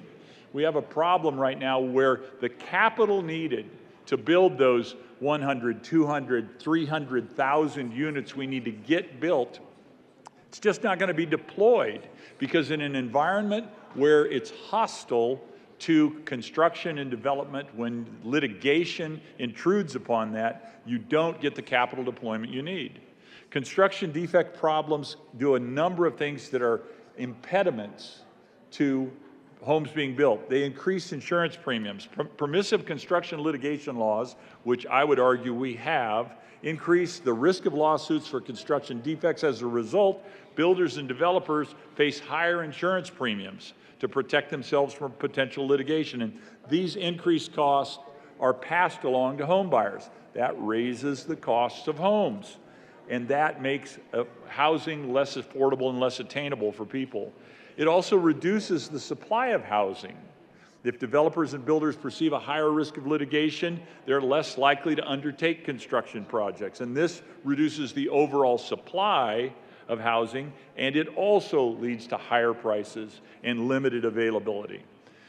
It increases construction costs. To minimize the risk of lawsuits, developers and builders have to invest more in precision materials and precision processes, which we want them to do, but they do it in excess because the lawsuits tend to come down in excess over minuscule and curable problems that are not allowed to be cured under the existing litigation complex. The litigation itself can draw the process out. It can draw the development timeframes out and the building timeframes out, which is a negative impact as well. Construction litigation can be lengthy and costly for everybody involved, and if you're tied up in litigation, it takes you away from attention and capital availability to develop and build homes, and so we must do something about it. The impact on affordable housing is terrible with the current construction defects environment that we have. The increased cost and reduced supply of housing due to permissive construction litigation laws disproportionately affects the availability of affordable housing. So the people who are really struggling the most to get into that first home, that first opportunity to have a place for their family, they have the greatest challenges. And developers are less likely to build affordable housing units if they perceive the risk of litigation is too high. So they go to the high-end units, and that's where things are getting built because the risk of litigation is less there. We have a long history of problems with construction defects litigation. 1994, there was a shift, a fundamental shift in what construction defects litigation looked like. Prior to 94, it was kind of an individual case-by-case basis, and in 94, the idea was born of bringing these into class action, and so class action activities and class action lawsuits slowed down and began. So this was in 1994 when we first stepped off that first bad step. By the late 90s, by 1998, we had imported something from California. We had imported from California the construction defects litigation industrial complex. In California, in the 90s, the last thing it used to be when you built a home, when you built a development, the last thing you pulled when you completed a home was the CO, the certificate of occupancy. We have changed that culture. Now the last thing you get when you finish construction of a property isn't the CO, the certificate of occupancy, it's the construction defects lawsuit filings. That's the last thing that comes in every development. We've got to roll that back. By late 1988, 1998 is when we kind of imported that tradition from California. This body in 01, 03, 7, 10, and 14 have tried to deal with this, but the last time we really dealt with this construction defects litigation problem, we took an inadequate half step. And so we sit today locked down with capital that could be deployed not being deployed. What Amendment 069 would do is it would create a task force, and the task force would be created in the Department of Local Affairs, and it would be referred to in this section as the task force. And the task force is a Type 2 entity under this amendment, as defined in Section 24.1.105, and exercises its powers and performs its duties and functions under the Department of Local Affairs. So we should have great comfort that we're letting government manage this. I'm slightly a little bit uncomfortable. I'd probably hire an awesome management consulting company to come in and get me a report. I'd get it faster, I'd get it better, but no, we're not offering that. We're offering a task force in the Department of Local Affairs. The task force would consist of the following lucky 13 members. It says that right in the amendment, lucky 13. I'm kidding, it doesn't actually say that. One member. You want to strike that language? That language is out. There we go. If I can pick up one vote by striking that language, I'll pick up that one vote. One member to be appointed by the President of the Senate. Nope, not the chair of the Committee of the Whole, but the actual President of the Senate. One member to be appointed by the Speaker of the House. One member to be appointed by the Senate Minority Leader. One member to be appointed by, no, I'm not pandering, Mr. Majority Leader. You'll notice other leadership get the opportunity to appoint as well, but the Majority Leader also appoints. But we have a typo. No, that's House Minority. One member who represents home builders to be appointed by the governor with the advice and consent of the Senate. One member who represents homeowners to be appointed by the governor with the advice and consent of the Senate. One member who represents subcontractors to be appointed by the governor with the advice and consent of the Senate. One member who represents insurance entities. You recall I was talking about how insurance has become an incredible burden in this process as well. Let's figure out how we can resolve matters there. One member who represents defense attorneys who represent subcontractors to be appointed by the governor with the advice and consent of the Senate. One member who represents an insurance trade association with experience in construction defects law in other states to be appointed by the governor with the advice and consent of the Senate. And no, I'm not pandering, senators, but yes, you get to approve all of these members. The member who represents one member who represents plaintiffs' attorneys in the construction defects cases to be appointed by the governor with the advice and consent of the Senate. One member who represents general contractors to be appointed by the governor with the advice and consent of the Senate. One member who represents affordable housing developers to be appointed by the governor with the advice and consent of the Senate. So what you have here is a broad representation, a milieu of individuals who have experience and access to the information that can help us understand what can we do, what do we need to do, how do we actually get additional capital deployment, because it is in that capital deployment that we find the answer to the problem. Government shuffling of governance may have some impact, but it's capital deployment that's critical. And we're not talking hundreds of millions of dollars that we need. We're talking billions and billions of dollars of capital deployment. And when we have a hostile environment for that capital deployment, we're not going to get it.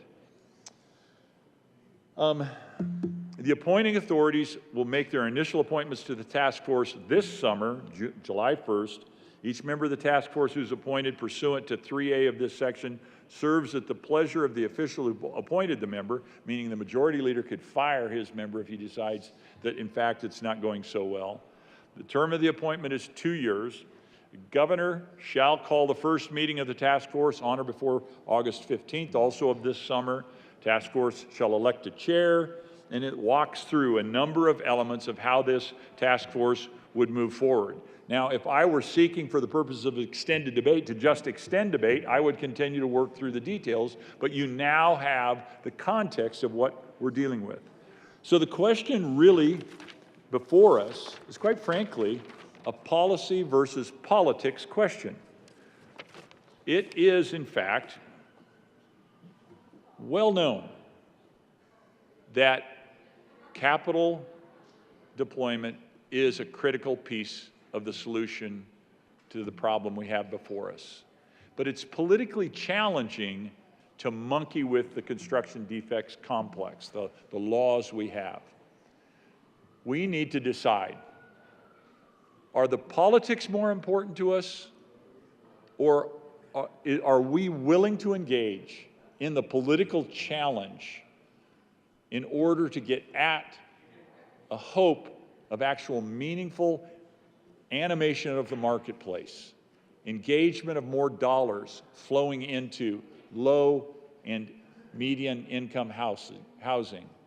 I believe that Amendment 69, which is simply a task force to dig into this in more detail, is years late, but at least a step we could take as we move forward in this effort to make housing more available and more present in the lives of the people of Colorado. So I urge colleagues your support of this. I urge, Mr. Chair, your attentive listening to the call of the voices of this chamber, who will undoubtedly give a hearty aye and a temperate no as we consider the passage of Amendment L069.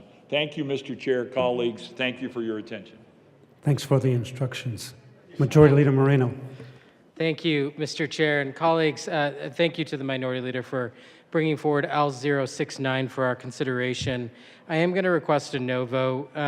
There is, in Amendment L081, actually, we created a Legislative Oversight Committee concerning affordable housing and homelessness.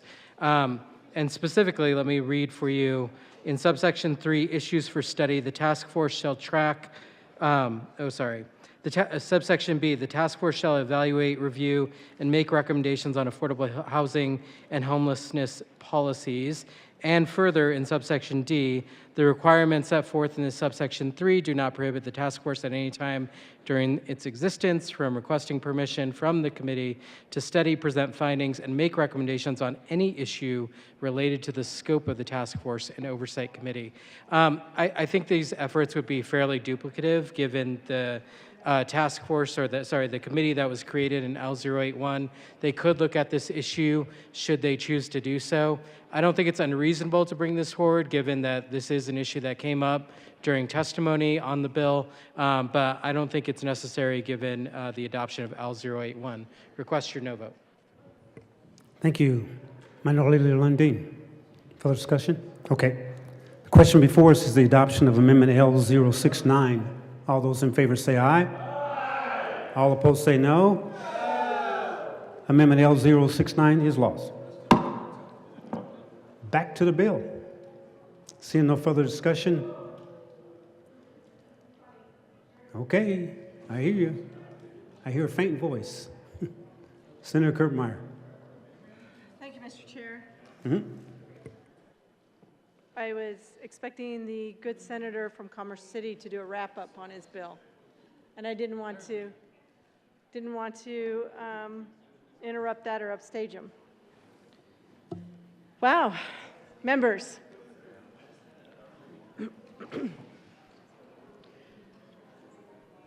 You know, when I was originally kind of planning my notes for this, I thought we were going to get to a bill that I could support. Until everybody started hanging their own Christmas tree ornament on the Christmas tree.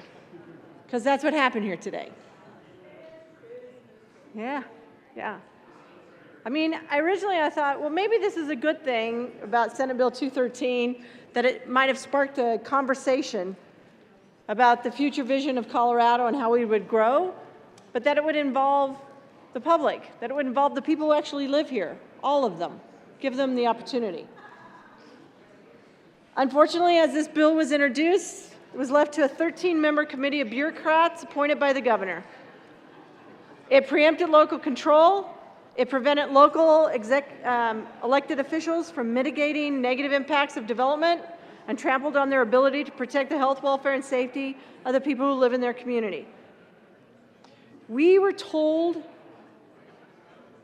we all heard the press conference that said, more housing now for every Colorado budget. But what we soon found out is that this bill doesn't do anything to produce more affordable housing units in the state of Colorado. It doesn't do anything to say that we're going to pass, people who build those homes are going to pass on savings. Doesn't do any of that.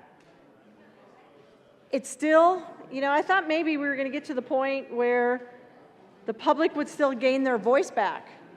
But this bill still doesn't really do that now, because everybody else decided we got to decide how the state of Colorado grows. We can't leave that to local governments. I mean, good grief.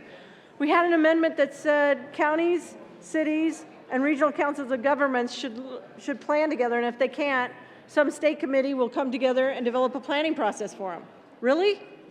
That doesn't even make sense.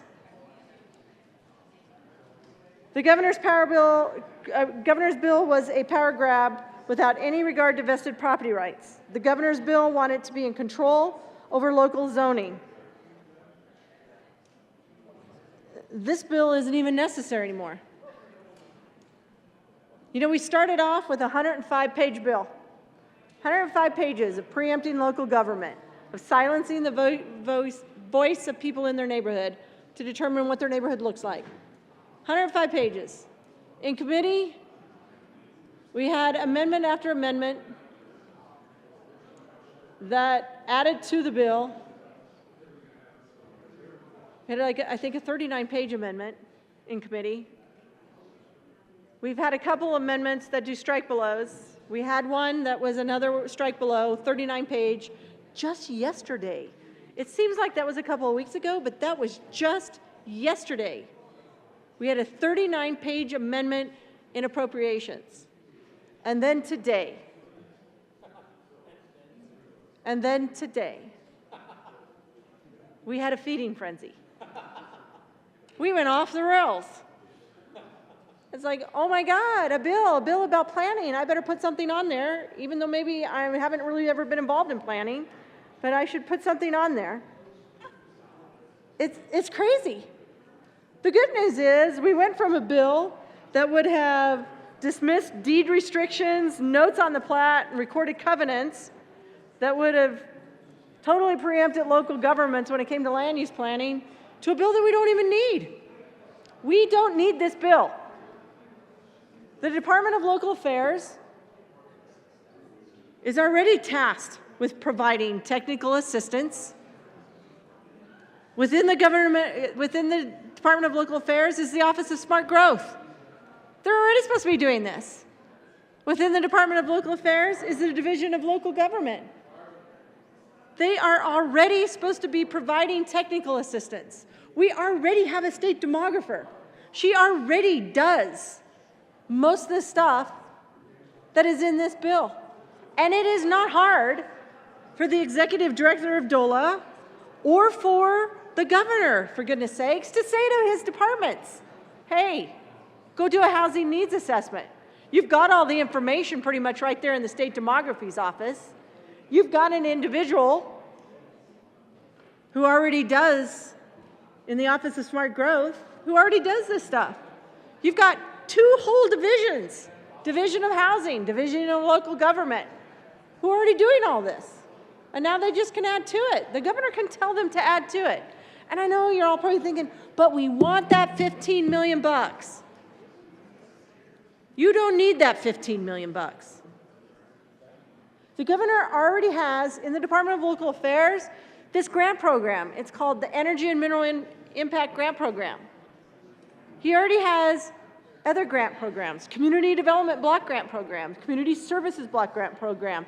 He has the housing grant programs, and all that housing grant dollars that we have given to the Division of Housing over the course of the last 2 to 3 years. He already has an Office of Economic Development and International Trade that you have just put tremendous amounts of money in, that already do planning, that can already work with local governments. Guess what? We have a Colorado Department of Transportation. And you know what passed in 1993 when they were created by this legislature to become the Department of Transportation and changed from the Department of Housing to the Department of Transportation? A whole requirement about state transportation planning. A whole requirement that created 15 regional transportation planning regions to put together 15 regional transportation multimodal plans that already discuss transit-oriented development, that have a transit component, that take into consideration the elderly when they're developing their transit plans, that works in coordination with local governments, cities and counties throughout the state. So when cities and counties are planning their transportation planning systems, it's coordinated with what the state is doing at a regional and statewide basis. That is funded. The money is there. If we want to do more transportation-oriented development, you just need to tell the regional planning commissions to do that. Those transportation regional planning commissions. Oh, wait, that already happened. That's already a requirement.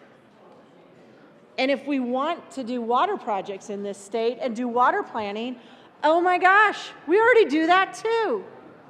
We already have a Colorado water plan. We do. We don't even need this bill anymore. There is nothing in this bill that is necessary for us to have, for us to need, that isn't already being done somewhere in state government or couldn't be done in state government now.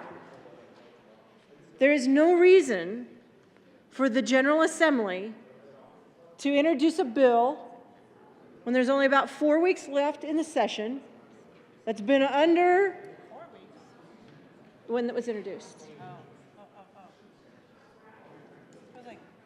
Thank you. Now I've lost my track. That's okay. 4 weeks ago, approximately, the bill was introduced. And this was a bill, not surprisingly, didn't have a lot of, people commenting on it because it was kept close to the vest. And I know the good senator from Commerce City is on this bill, but this is the governor's bill. This is his bill. He's been controlling the shots.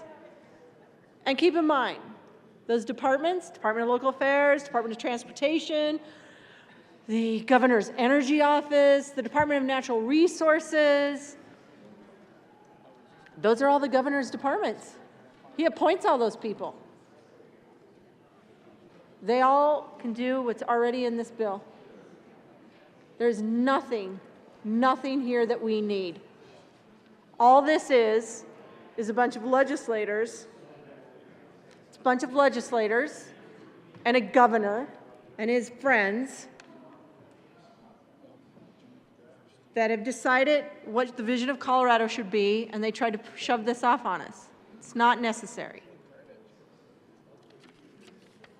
At this point, I'm going to urge a no vote on Senate Bill 213. Senator Gonzalez.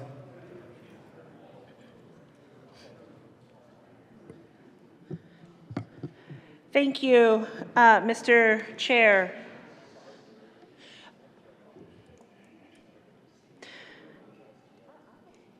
When I first heard the concept about this policy, I said, all right, let's see where this goes. I have witnessed just how quickly a neighborhood can change because I have lived that in my own neighborhood.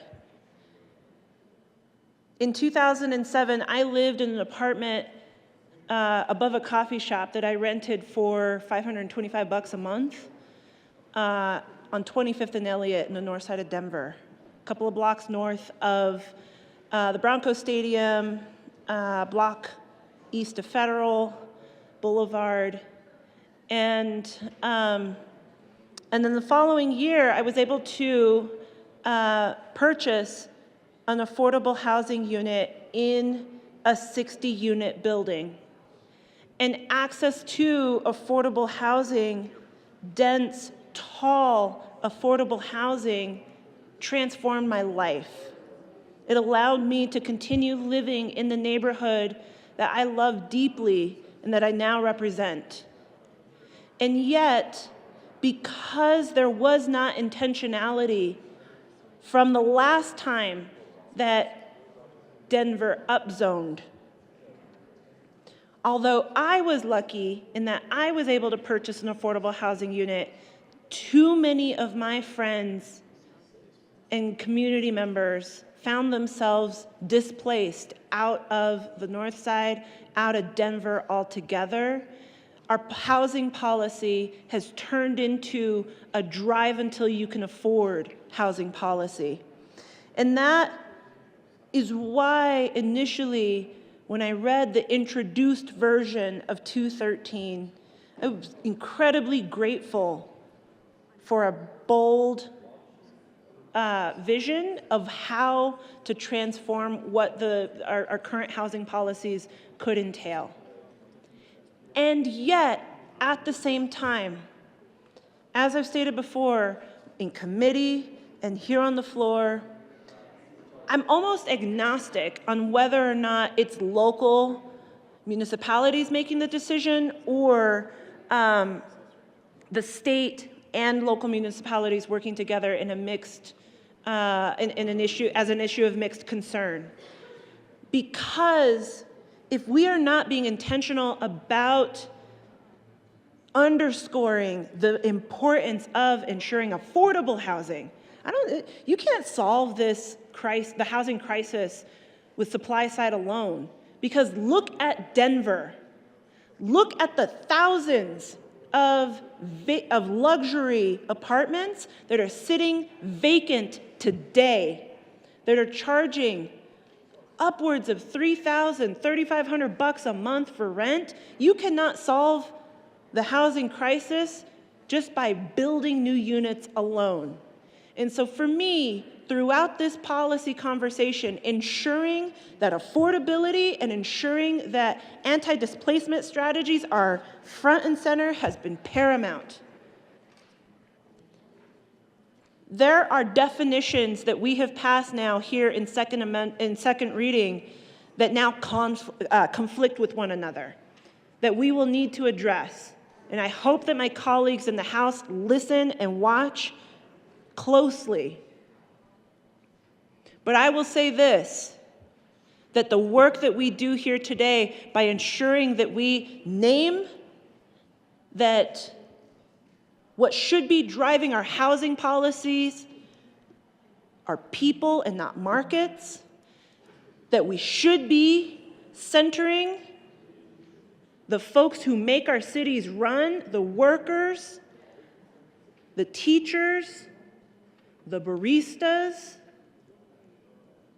all of the working class people who live in cities, who make cities run, that they should be able to live in the communities that they work. They should be able to raise their families in the places where they have generational roots. And that is a part of this housing strategy as well. I am grateful to the Majority Leader for his willingness throughout this process to accept amendments, to accept suggestions, because this work is hard and no one bill alone will solve it. I want to close my comments today by saying there are other anti-displacement policies that we will consider in the remaining days of this legislative session, that we will have the opportunity to weigh in on, because at the end of the day, this is a policy that names out a vision moving forward that will not transform the housing crisis overnight. This is a long-term policy. But there are policies that we will consider this legislative session and the remaining days that we have here together that will address the displacement of working class people immediately upon passage, immediately upon signature of the governor. I look forward to having those debates because, colleagues, we should be able to walk and chew gum at the same time. We should be able to think long-term and also address the immediate needs of Coloradans to keep them housed.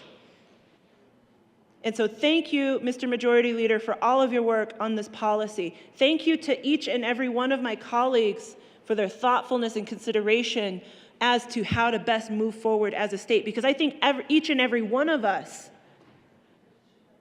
this past fall on the campaign trail heard loud and clear from our constituents.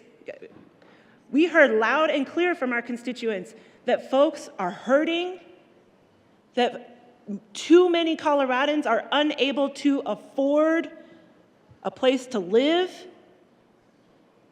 And so this policy, I think, helps us to address that crisis at the root cause, and yet there are more policies, colleagues, that we can enact this legislative session that go hand in hand and walk together to address the crisis tomorrow, today, right now. Thank you, Mr. Chair. Thank you, colleagues. Thank you. Senator Pelton B. Thank you, Mr. Chair. And I do want to thank the Majority Leader for all the work that he's done on this bill. I appreciate the communications that we've had for this bill. I think that something that when this bill was introduced, my biggest fear was the voice of the people, that we were squashing the voice of the people. And I want to expand into that just a little bit. I've sat through several land use hearings as a former county commissioner. And I have to tell you, and you guys are all going to laugh at this a little bit, when you put a windmill up in Logan County, there are people that don't like them. And I have to tell you is that we had a room, we couldn't do it in our own courthouse. We had to actually rent the Elks Club across the street from the courthouse to fit all the people in there that wanted to voice their opinion on how their land use was being determined by their local officials. That's the people's voice. The people's voice to hear. Listen, you're going to put that up, it's going to affect your neighbor. How is it going to affect your neighbor? I mean, you hear things like flicker, red lights on top of the windmill. You hear some other things like it gives me migraines, or the other thing is we have more rattlesnakes now because of the vibration of the windmill. These are all things that the people come to you as the local elected official, and they want to voice their concerns on how this is going to affect them. I appreciate the fact that the good senator from Commerce City, correct? Commerce City? The good senator from Commerce City took that in consideration with taking the preemption out. And I appreciate that fact because the people's voice in land use must remain. You cannot take that away. It should be up to your local elected. And colleagues, I cannot reiterate the fact that that part is so important when you're making decisions. So I appreciate the fact that you've done that, and I'm still going to be a no vote, but I do appreciate all the work that you put towards this. So I thank you very much, and I just ask for a no vote on 213. Are you next? Thank you. Senator Priola. Thank you, Mr. Chair. Members, I rise in support of 213, and I again want to thank the Majority Leader for his many hours of hard work on this issue. It will affect my community and the entire state, and I'll tell you why. Because it increases the supply. Economics 101 is the relationship between supply and demand. There's been an imbalance in this state for decades because local governments operating under their own self-interest have marginally limited development in certain areas to please constituents at the expense of those who can no longer afford to live in those communities. This bill creates checks and balances between the state and local governments in subtle ways to streamline processes and encourage an increased supply of housing, increased density, increased transit, which will benefit air quality. It'll cut down commute times. It will economize on utilities, and it will lower rents and the cost of housing for all Coloradans. I know there are some of you who are upset about some of the amendments, and I'm sure there will be more amendments in the House, and I'm positive it'll go to conference towards the end of session. But it's a positive step forward for this state to finally step up and say no more. This is an issue of statewide concern on many levels. Not just about affordability, it's about transportation. It's about air quality. It's about the limitations of supply of water in this state. The Front Range is a high desert. I know sometimes we forget that because we can drive down Colfax or University or Broadway and see green trees and grass everywhere. But before the pioneers diverted water and built canals around here and irrigation ditches, there were yucca bushes everywhere. It's high desert. The natural topography is high desert. Gets very little rain. And the statistics on climate say that we will get even less rain. I saw a projection that said Denver's climate will look like northern Mexico in 2100 because of the marginal increase in average temperature and the marginal reduction in average precipitation. This bill will help deal with those changes to economize our diminishing water supply and to economize on the use of energy and lower rents for all Coloradans. Again, I ask for an aye vote on Senate Bill 213. Thank you. Senator Kurt Meyer. Thank you, Mr. Chair. For those of you who missed it, we started off with a 105-page bill that did not streamline anything. It didn't guarantee an increase in affordable housing, number of units. I asked the question for several people in committee. Nope, they didn't know. I said, will it increase 30,000 units? Will it increase by 15,000 units? What will it do? Nothing. We don't know. No guarantee on affordability either. In fact, the way the bill was introduced would have probably increased the cost of housing. In fact, that's what several local government communities said. They talked about how it would increase the cost of affordable housing. And the original bill said that it was a matter of statewide interest, which I think they probably understood sometime between, I don't know, 9 o'clock and 10 o'clock at night maybe, I don't know, somewhere in there. Maybe not, maybe it was like a week later, that they couldn't really get to a matter of statewide interest because they had a constitutional issue with regard to home rule cities and communities where the Supreme Court had come back and ruled 50 years worth of law, said that zoning was a matter of local control, local concern. So the original bill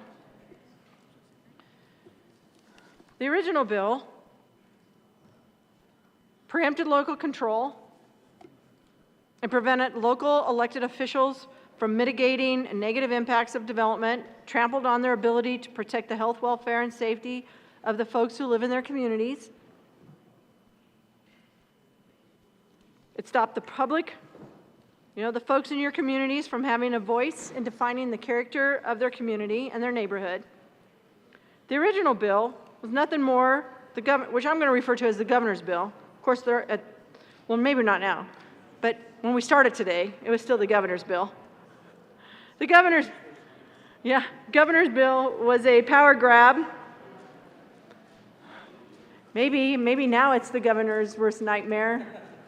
I actually feel sorry for the good senator from Commerce City. But their governor's bill was a power grab without any regard to vested property rights. The governor's bill wanted to be in control of what local zoning would look like in your area. Disregarded all the process that's gone through at the local level. Disregarded all of the public hearing process that is done at the local government level. When local governments go to change, update, revise their comprehensive master land use plans, do you know where they go? They go to the people who live in their communities, in their towns, in their counties. And they have public forums, and they invite them to come. They have workshops. They invite them to come. They have them come and tell them, what do you want your community to look like? What is the vision that we have for our community? Not just the next 5 years, but over the course of the next 20 years. How should we be growing? And then when they actually go to adopt their master plans or their updated master plans, in most cases they have at least 3 public hearings, opportunities for the public to come in again. And maybe they missed all those public forums. They still have the opportunity to come in again and say, well, wait a minute, that's not what we thought our community was going to look like. Or maybe they'll say, yeah, we like it. And they support it. But they have that opportunity. And when a local government goes to change or update its zoning ordinance, they just don't go in the dark of the night, hide behind some doors someplace, and say, we're going to change the zoning ordinance, and then just do it. They can't do that. Do it. They can't do that. They can't do that. And they don't do that. When they change their zoning ordinances, their subdivision regulations, we didn't even hear a bit about that, but just, those are important regulatory documents. Zoning and subdivision regulations are what implement the master plan. But when they go to do that, they have hearings. And in the local government I was in, there was at least 4 hearings where the public had the opportunity to come speak to the change that was occurring in the zoning. Where they had the opportunity for property owners, people who live in those communities, they had a forum to voice their concerns and provide evidence of harm if they need it. Those forums, those public hearing processes provide for meaningful citizen input into land use practices that directly impact the quality of their lives. I got asked a question during the last couple of weeks, 2.5 weeks.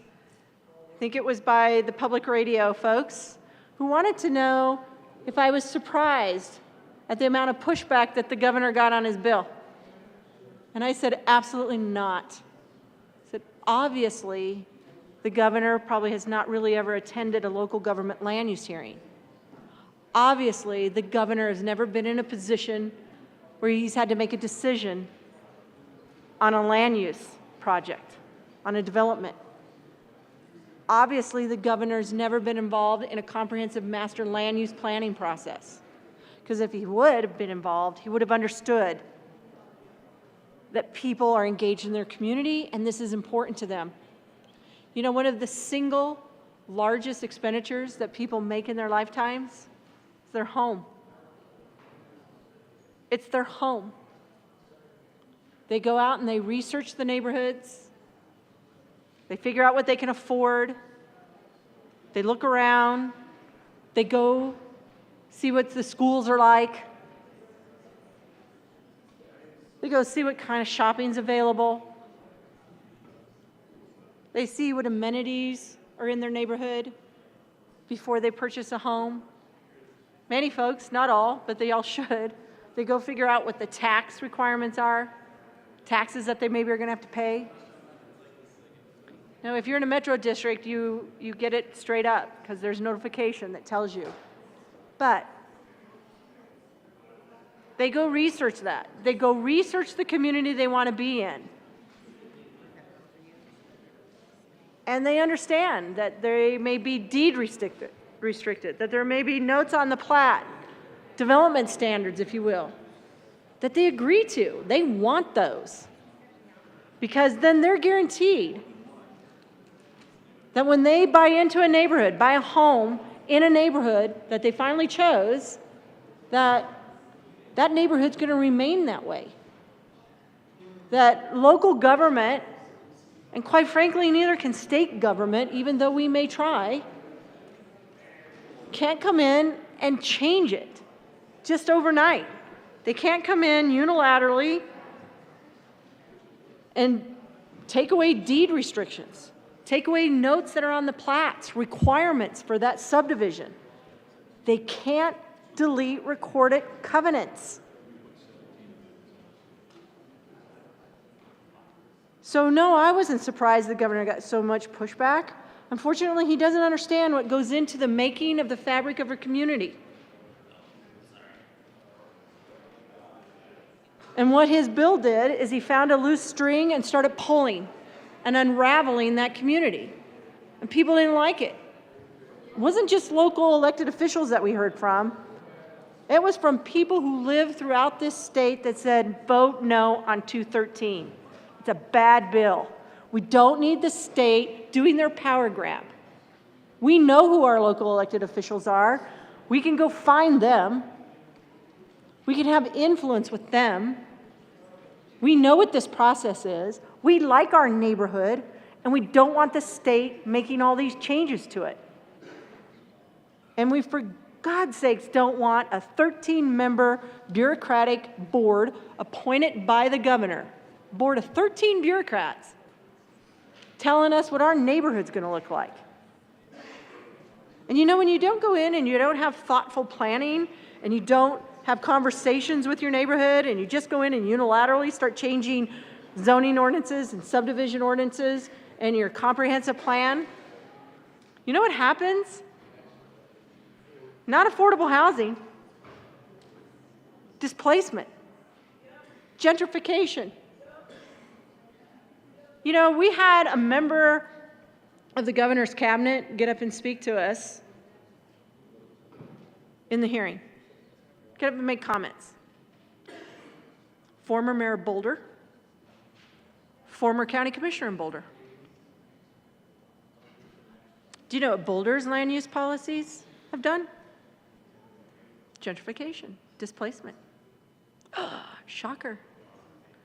They displaced and they moved people out of communities that they had lived in for a long time and pushed them into smaller communities that weren't ready to handle the development necessarily. They pushed and helped create urban sprawl. In areas in western Will County, their policies didn't help create workforce housing, did the exact opposite. They pushed their workforce housing into western Weld County, and you know what happened to prices? You'd think things become more affordable when Firestone puts in 25,000 new units because of the push from Boulder County over into western Weld County. You would think those would be affordable housing. No, what happens is the market comes into play and the house prices go up. That's why Senate Bill 213 wouldn't work, and it's not going to work.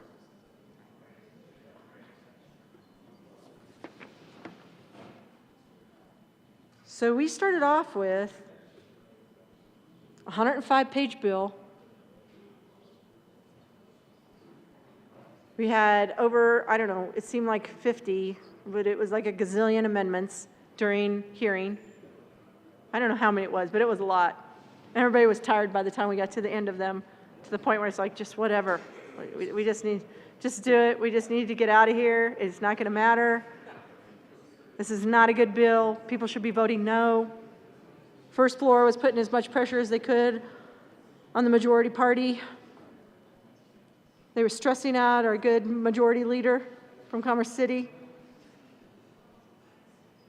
And then we came back with a 39-page amendment.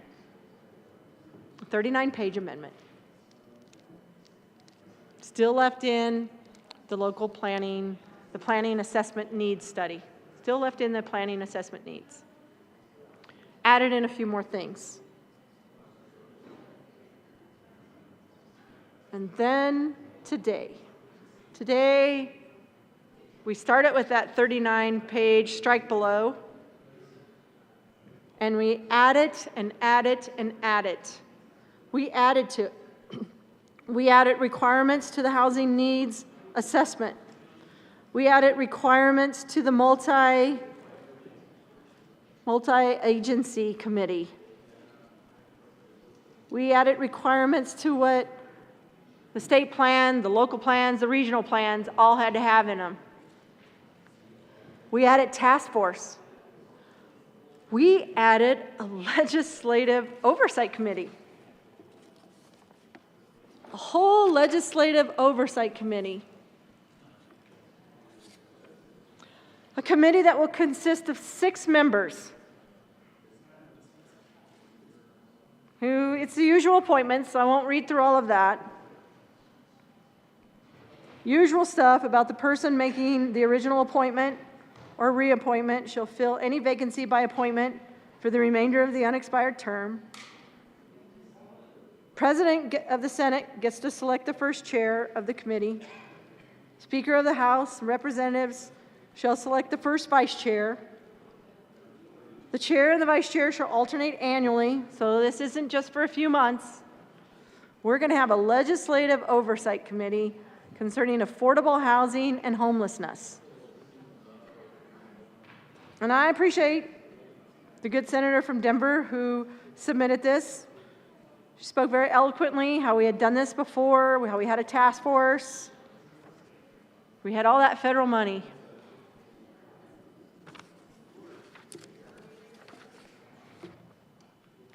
Members of the committee may receive payment of per diem and reimbursement for actual and necessary expenses authorized pursuant to Section 2-2-307. The Legislative Council and the Director of the Office of Legislative Legal Services shall supply staff assistance to the committee. The committee shall meet at least 3, but no more than 6 times each year, so they can meet up to 6 times in a year. And at such other times as it deems necessary.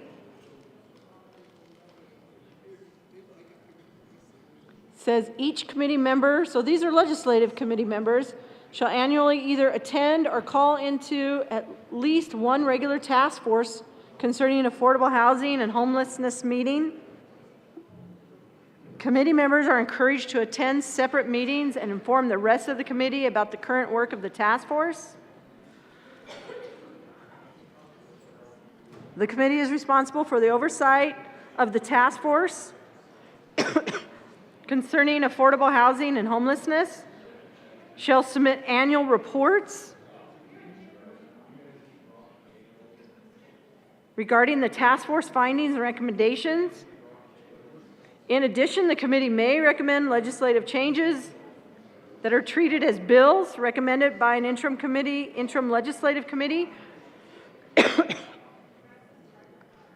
on or before January 15th of each year. So this is an ongoing interim committee. Almost sounds like it just became a standing committee. The committee is required to submit a report to the General Assembly. The annual report must briefly summarize the study issues, the recommendations considered, and any actions taken by the committee and the task force during the previous year. The report has to comply with a whole bunch of sections of law. As necessary, the committee may request public testimony and reports from state agencies. And then it created a task force concerning affordable housing and homelessness creation and their duties. So this was one of the amendments today. Thank you, ma'am. Thank you, I appreciate that. Thank you to the good senator from Aurora. There is created a task force concerning affordable housing and homelessness, which is referred to in this section as the task force. The task force consists of 25 members appointed as provided.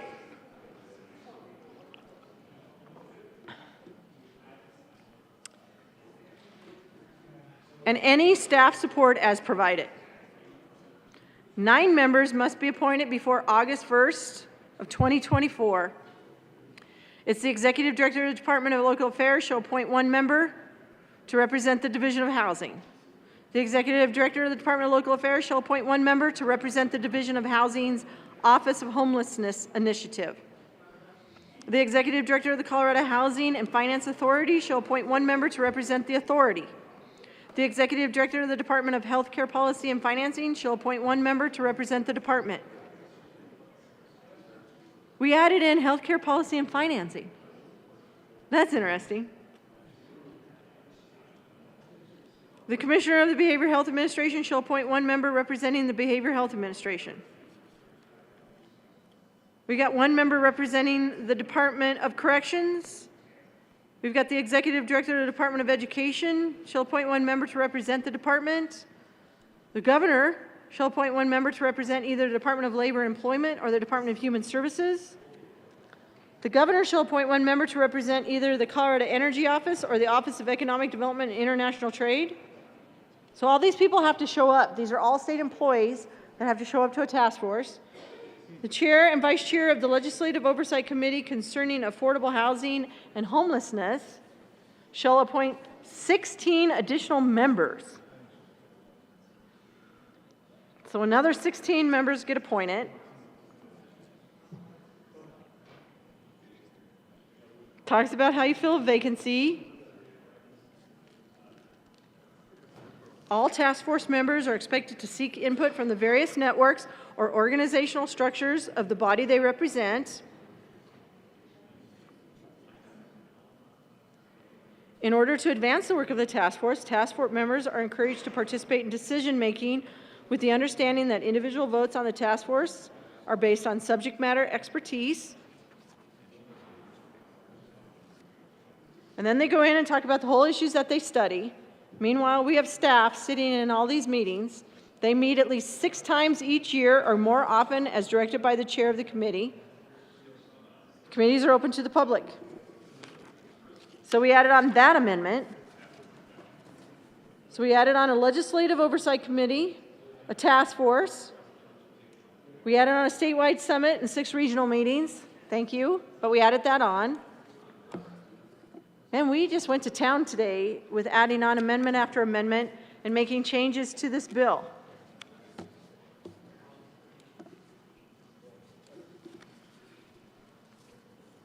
So at this point, given all of the additional amendments that we added on to Senate Bill 23-213, I am submitting a request for a fiscal note and asking that they go back and look and develop a fiscal note before second reading vote. Because I'm pretty sure Legislative Oversight Committee is going to be expensive. So. Thank you. We'll take a Senate 205.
Senator Kirkmeyer.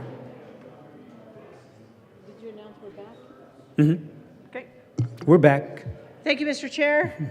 At this time, Mr. Chair, I would like to withdraw the request. I checked with all of the folks who signed off on the request for the fiscal note, and they agreed that we would like to withdraw the request at this time for the fiscal note update revision for Senate Bill 213. Okay, thank you.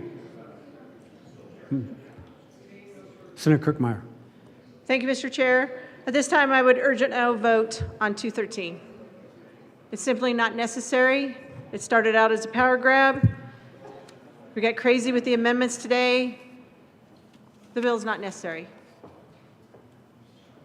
Everything that's in that bill can, for the most part, except for the amendment for the Legislative Oversight Committee and the task force and things, can all be done right now. The governor can go tell his departments to get it done and just do it. I'm very thankful to the good senator from Commerce City for taking out the preemption and the mandatory requirements. I think that's good. I think it's good that encompassed a lot of the ideas that I had in my amendment that was on the floor, or on, I'm sorry, in committee. Putting in the summit, I think, is a good idea. I think having the opportunity to work with the state and all of the local governments to come up with a vision for the state of Colorado on how we grow is a good idea. But we don't need a bill to require that to be done. So I urge a no vote. Thank you. Seeing no further discussion, the question before us is the adoption of Senate Bill 213. All those in favor say aye. Aye. All opposed say no. No. Senate Bill 213 is adopted. Majority Leader Moreno. Thank you, Mr. Chair. I move the committee rise and report. The question before us is the rise and report. All those in favor say aye. All opposed say no. The committee will rise and report.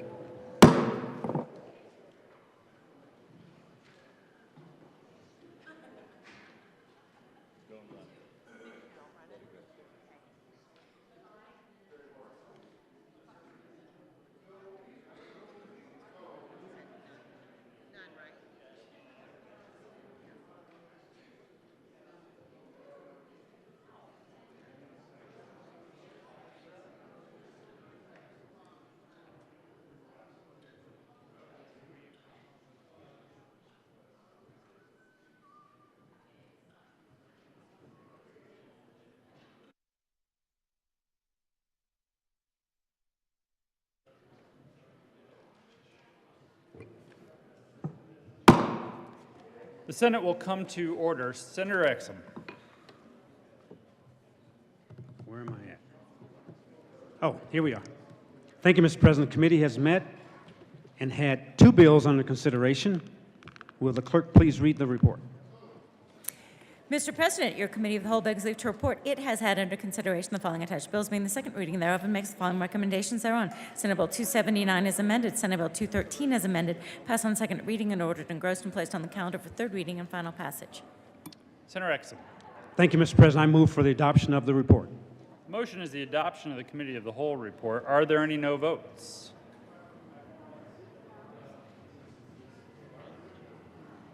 With a vote of 34 ayes, 0 noes, 0 absent, 1 excused, the committee of the whole report is adopted.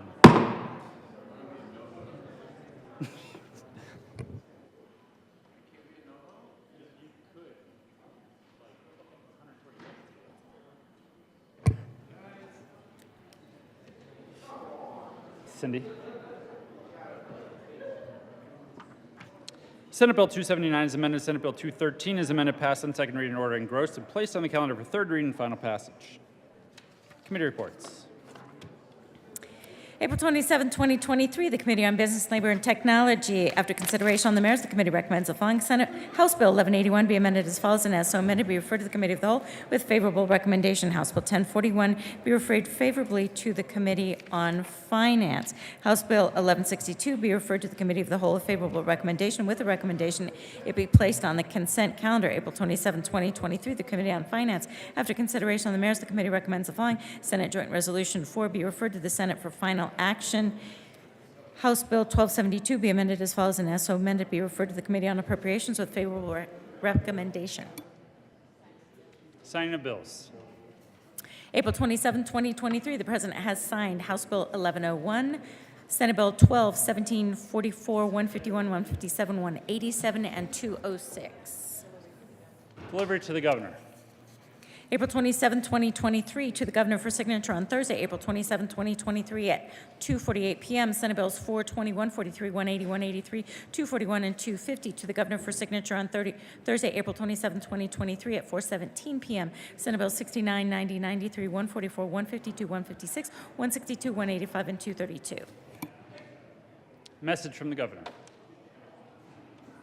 Thursday, April 27, 2023, Colorado Senate. Honorable members of the Colorado Senate, pursuant to the authority vested in the office of the Governor of the State of Colorado, I have the honor to inform you that I have approved and filed with the Secretary of State the following acts. Senate Bill 70, Mandatory School Resource Officer Training, approved on Thursday, April 27, 2023, at 3:25 p.m. Senate Bill 86, Student Leaders Institute, approved on Thursday, April 27, 2023, at 3:25 p.m. Senate Bill 182, Temporary Suspension of Medicaid Requirements, approved on Thursday, April 27, 2023, at 3:25 p.m. Senate Bill 229, Statewide Behavioral Health Court Liaison Office, approved on Thursday, April 27, 2023, at 3:25 p.m. Senate Bill 241, Creation of Office of School Safety, approved on Thursday, April 27, 2023, at 3:25 p.m. Sincerely, Jared Polis, Governor.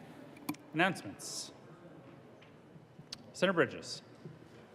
Thank you, Mr. President. Tomorrow morning, Senate Appropriations will meet at 8:15 a.m. We're going to meet 15 minutes earlier than we had originally planned. 08:15.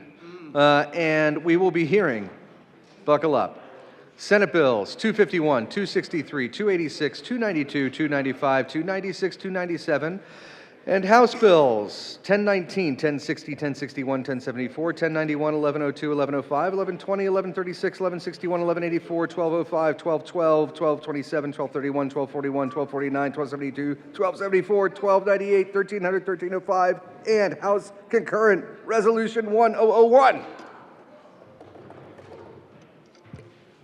Senator Coleman. Thank you, Mr. President. Members, Senate State Vet and Military Affairs will be meeting as soon as we adjourn, probably close to 6:40 in like 6 minutes, to hear the bills that were addressed earlier in the old Supreme Court chamber. Look forward to seeing you all in a few minutes.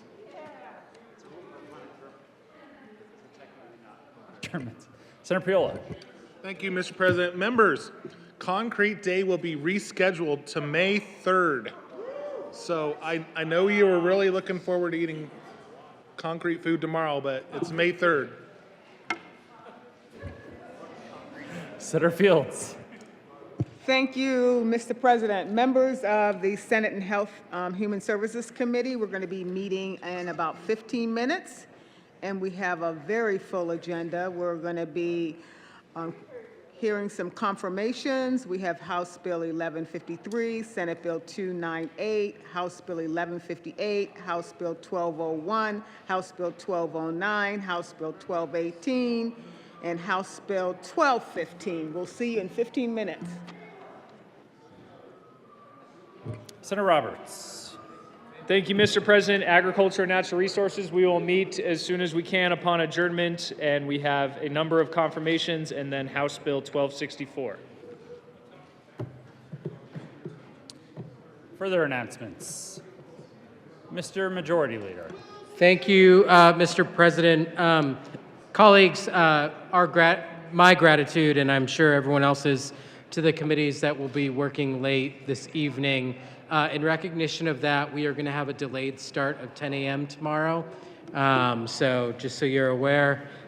With that, Mr. President. No, please, if we're going to do that, let me change the time for Oh, okay. Yeah. Senator Bridges. Thank you, Mr. President. I would like to, knowing that we're going to start at 10, instead start at probes at 9:15 as opposed to 8:15. So we will see you at 9:15 tomorrow, and hopefully working very quickly.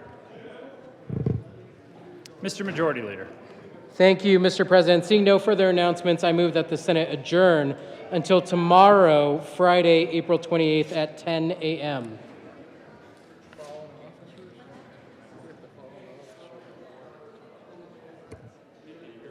They're here at 9? Could they be here at 10?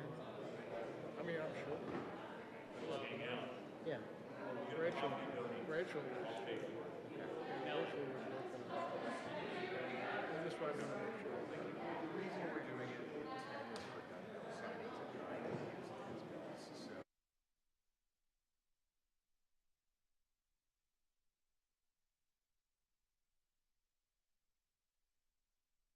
Majority Leader. Thank you, Mr. President. I withdraw my prior motion. Senator Bridges. Thank you, Mr. President. I withdraw my prior announcement. The Appropriations Committee will be meeting at 8:15. There are members of the committee that would not be able to meet if we were there at 9:15. My apologies. We will be there at the originally scheduled 8:15, and that is extraordinarily early given the day. My apologies and my appreciation to the best committee, Appropriations Committee. That's right. Mr. Majority Leader. Let's try this again.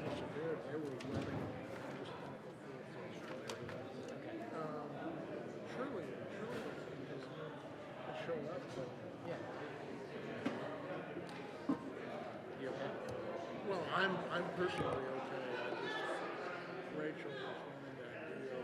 Do you want me? Senatorial 5, really quick. Senatorial 5.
Mr. Majority Leader. Thank you, Mr. President. Colleagues, apologies for the delay. We will be starting at 9:30 tomorrow. Just so everyone knows, not 10 a.m. as previously referenced. We will be starting at 9:30 tomorrow. The normal time, which was 8:15 on the calendar. Okay. With that, Mr. President, I move that the Senate adjourn until tomorrow, Friday, April 28th at 9:30 a.m. You have heard the motion. All those in favor say aye. Aye. Opposed, no. The ayes have it, and the Senate will adjourn until 9:30 a.m. Friday, April 28th.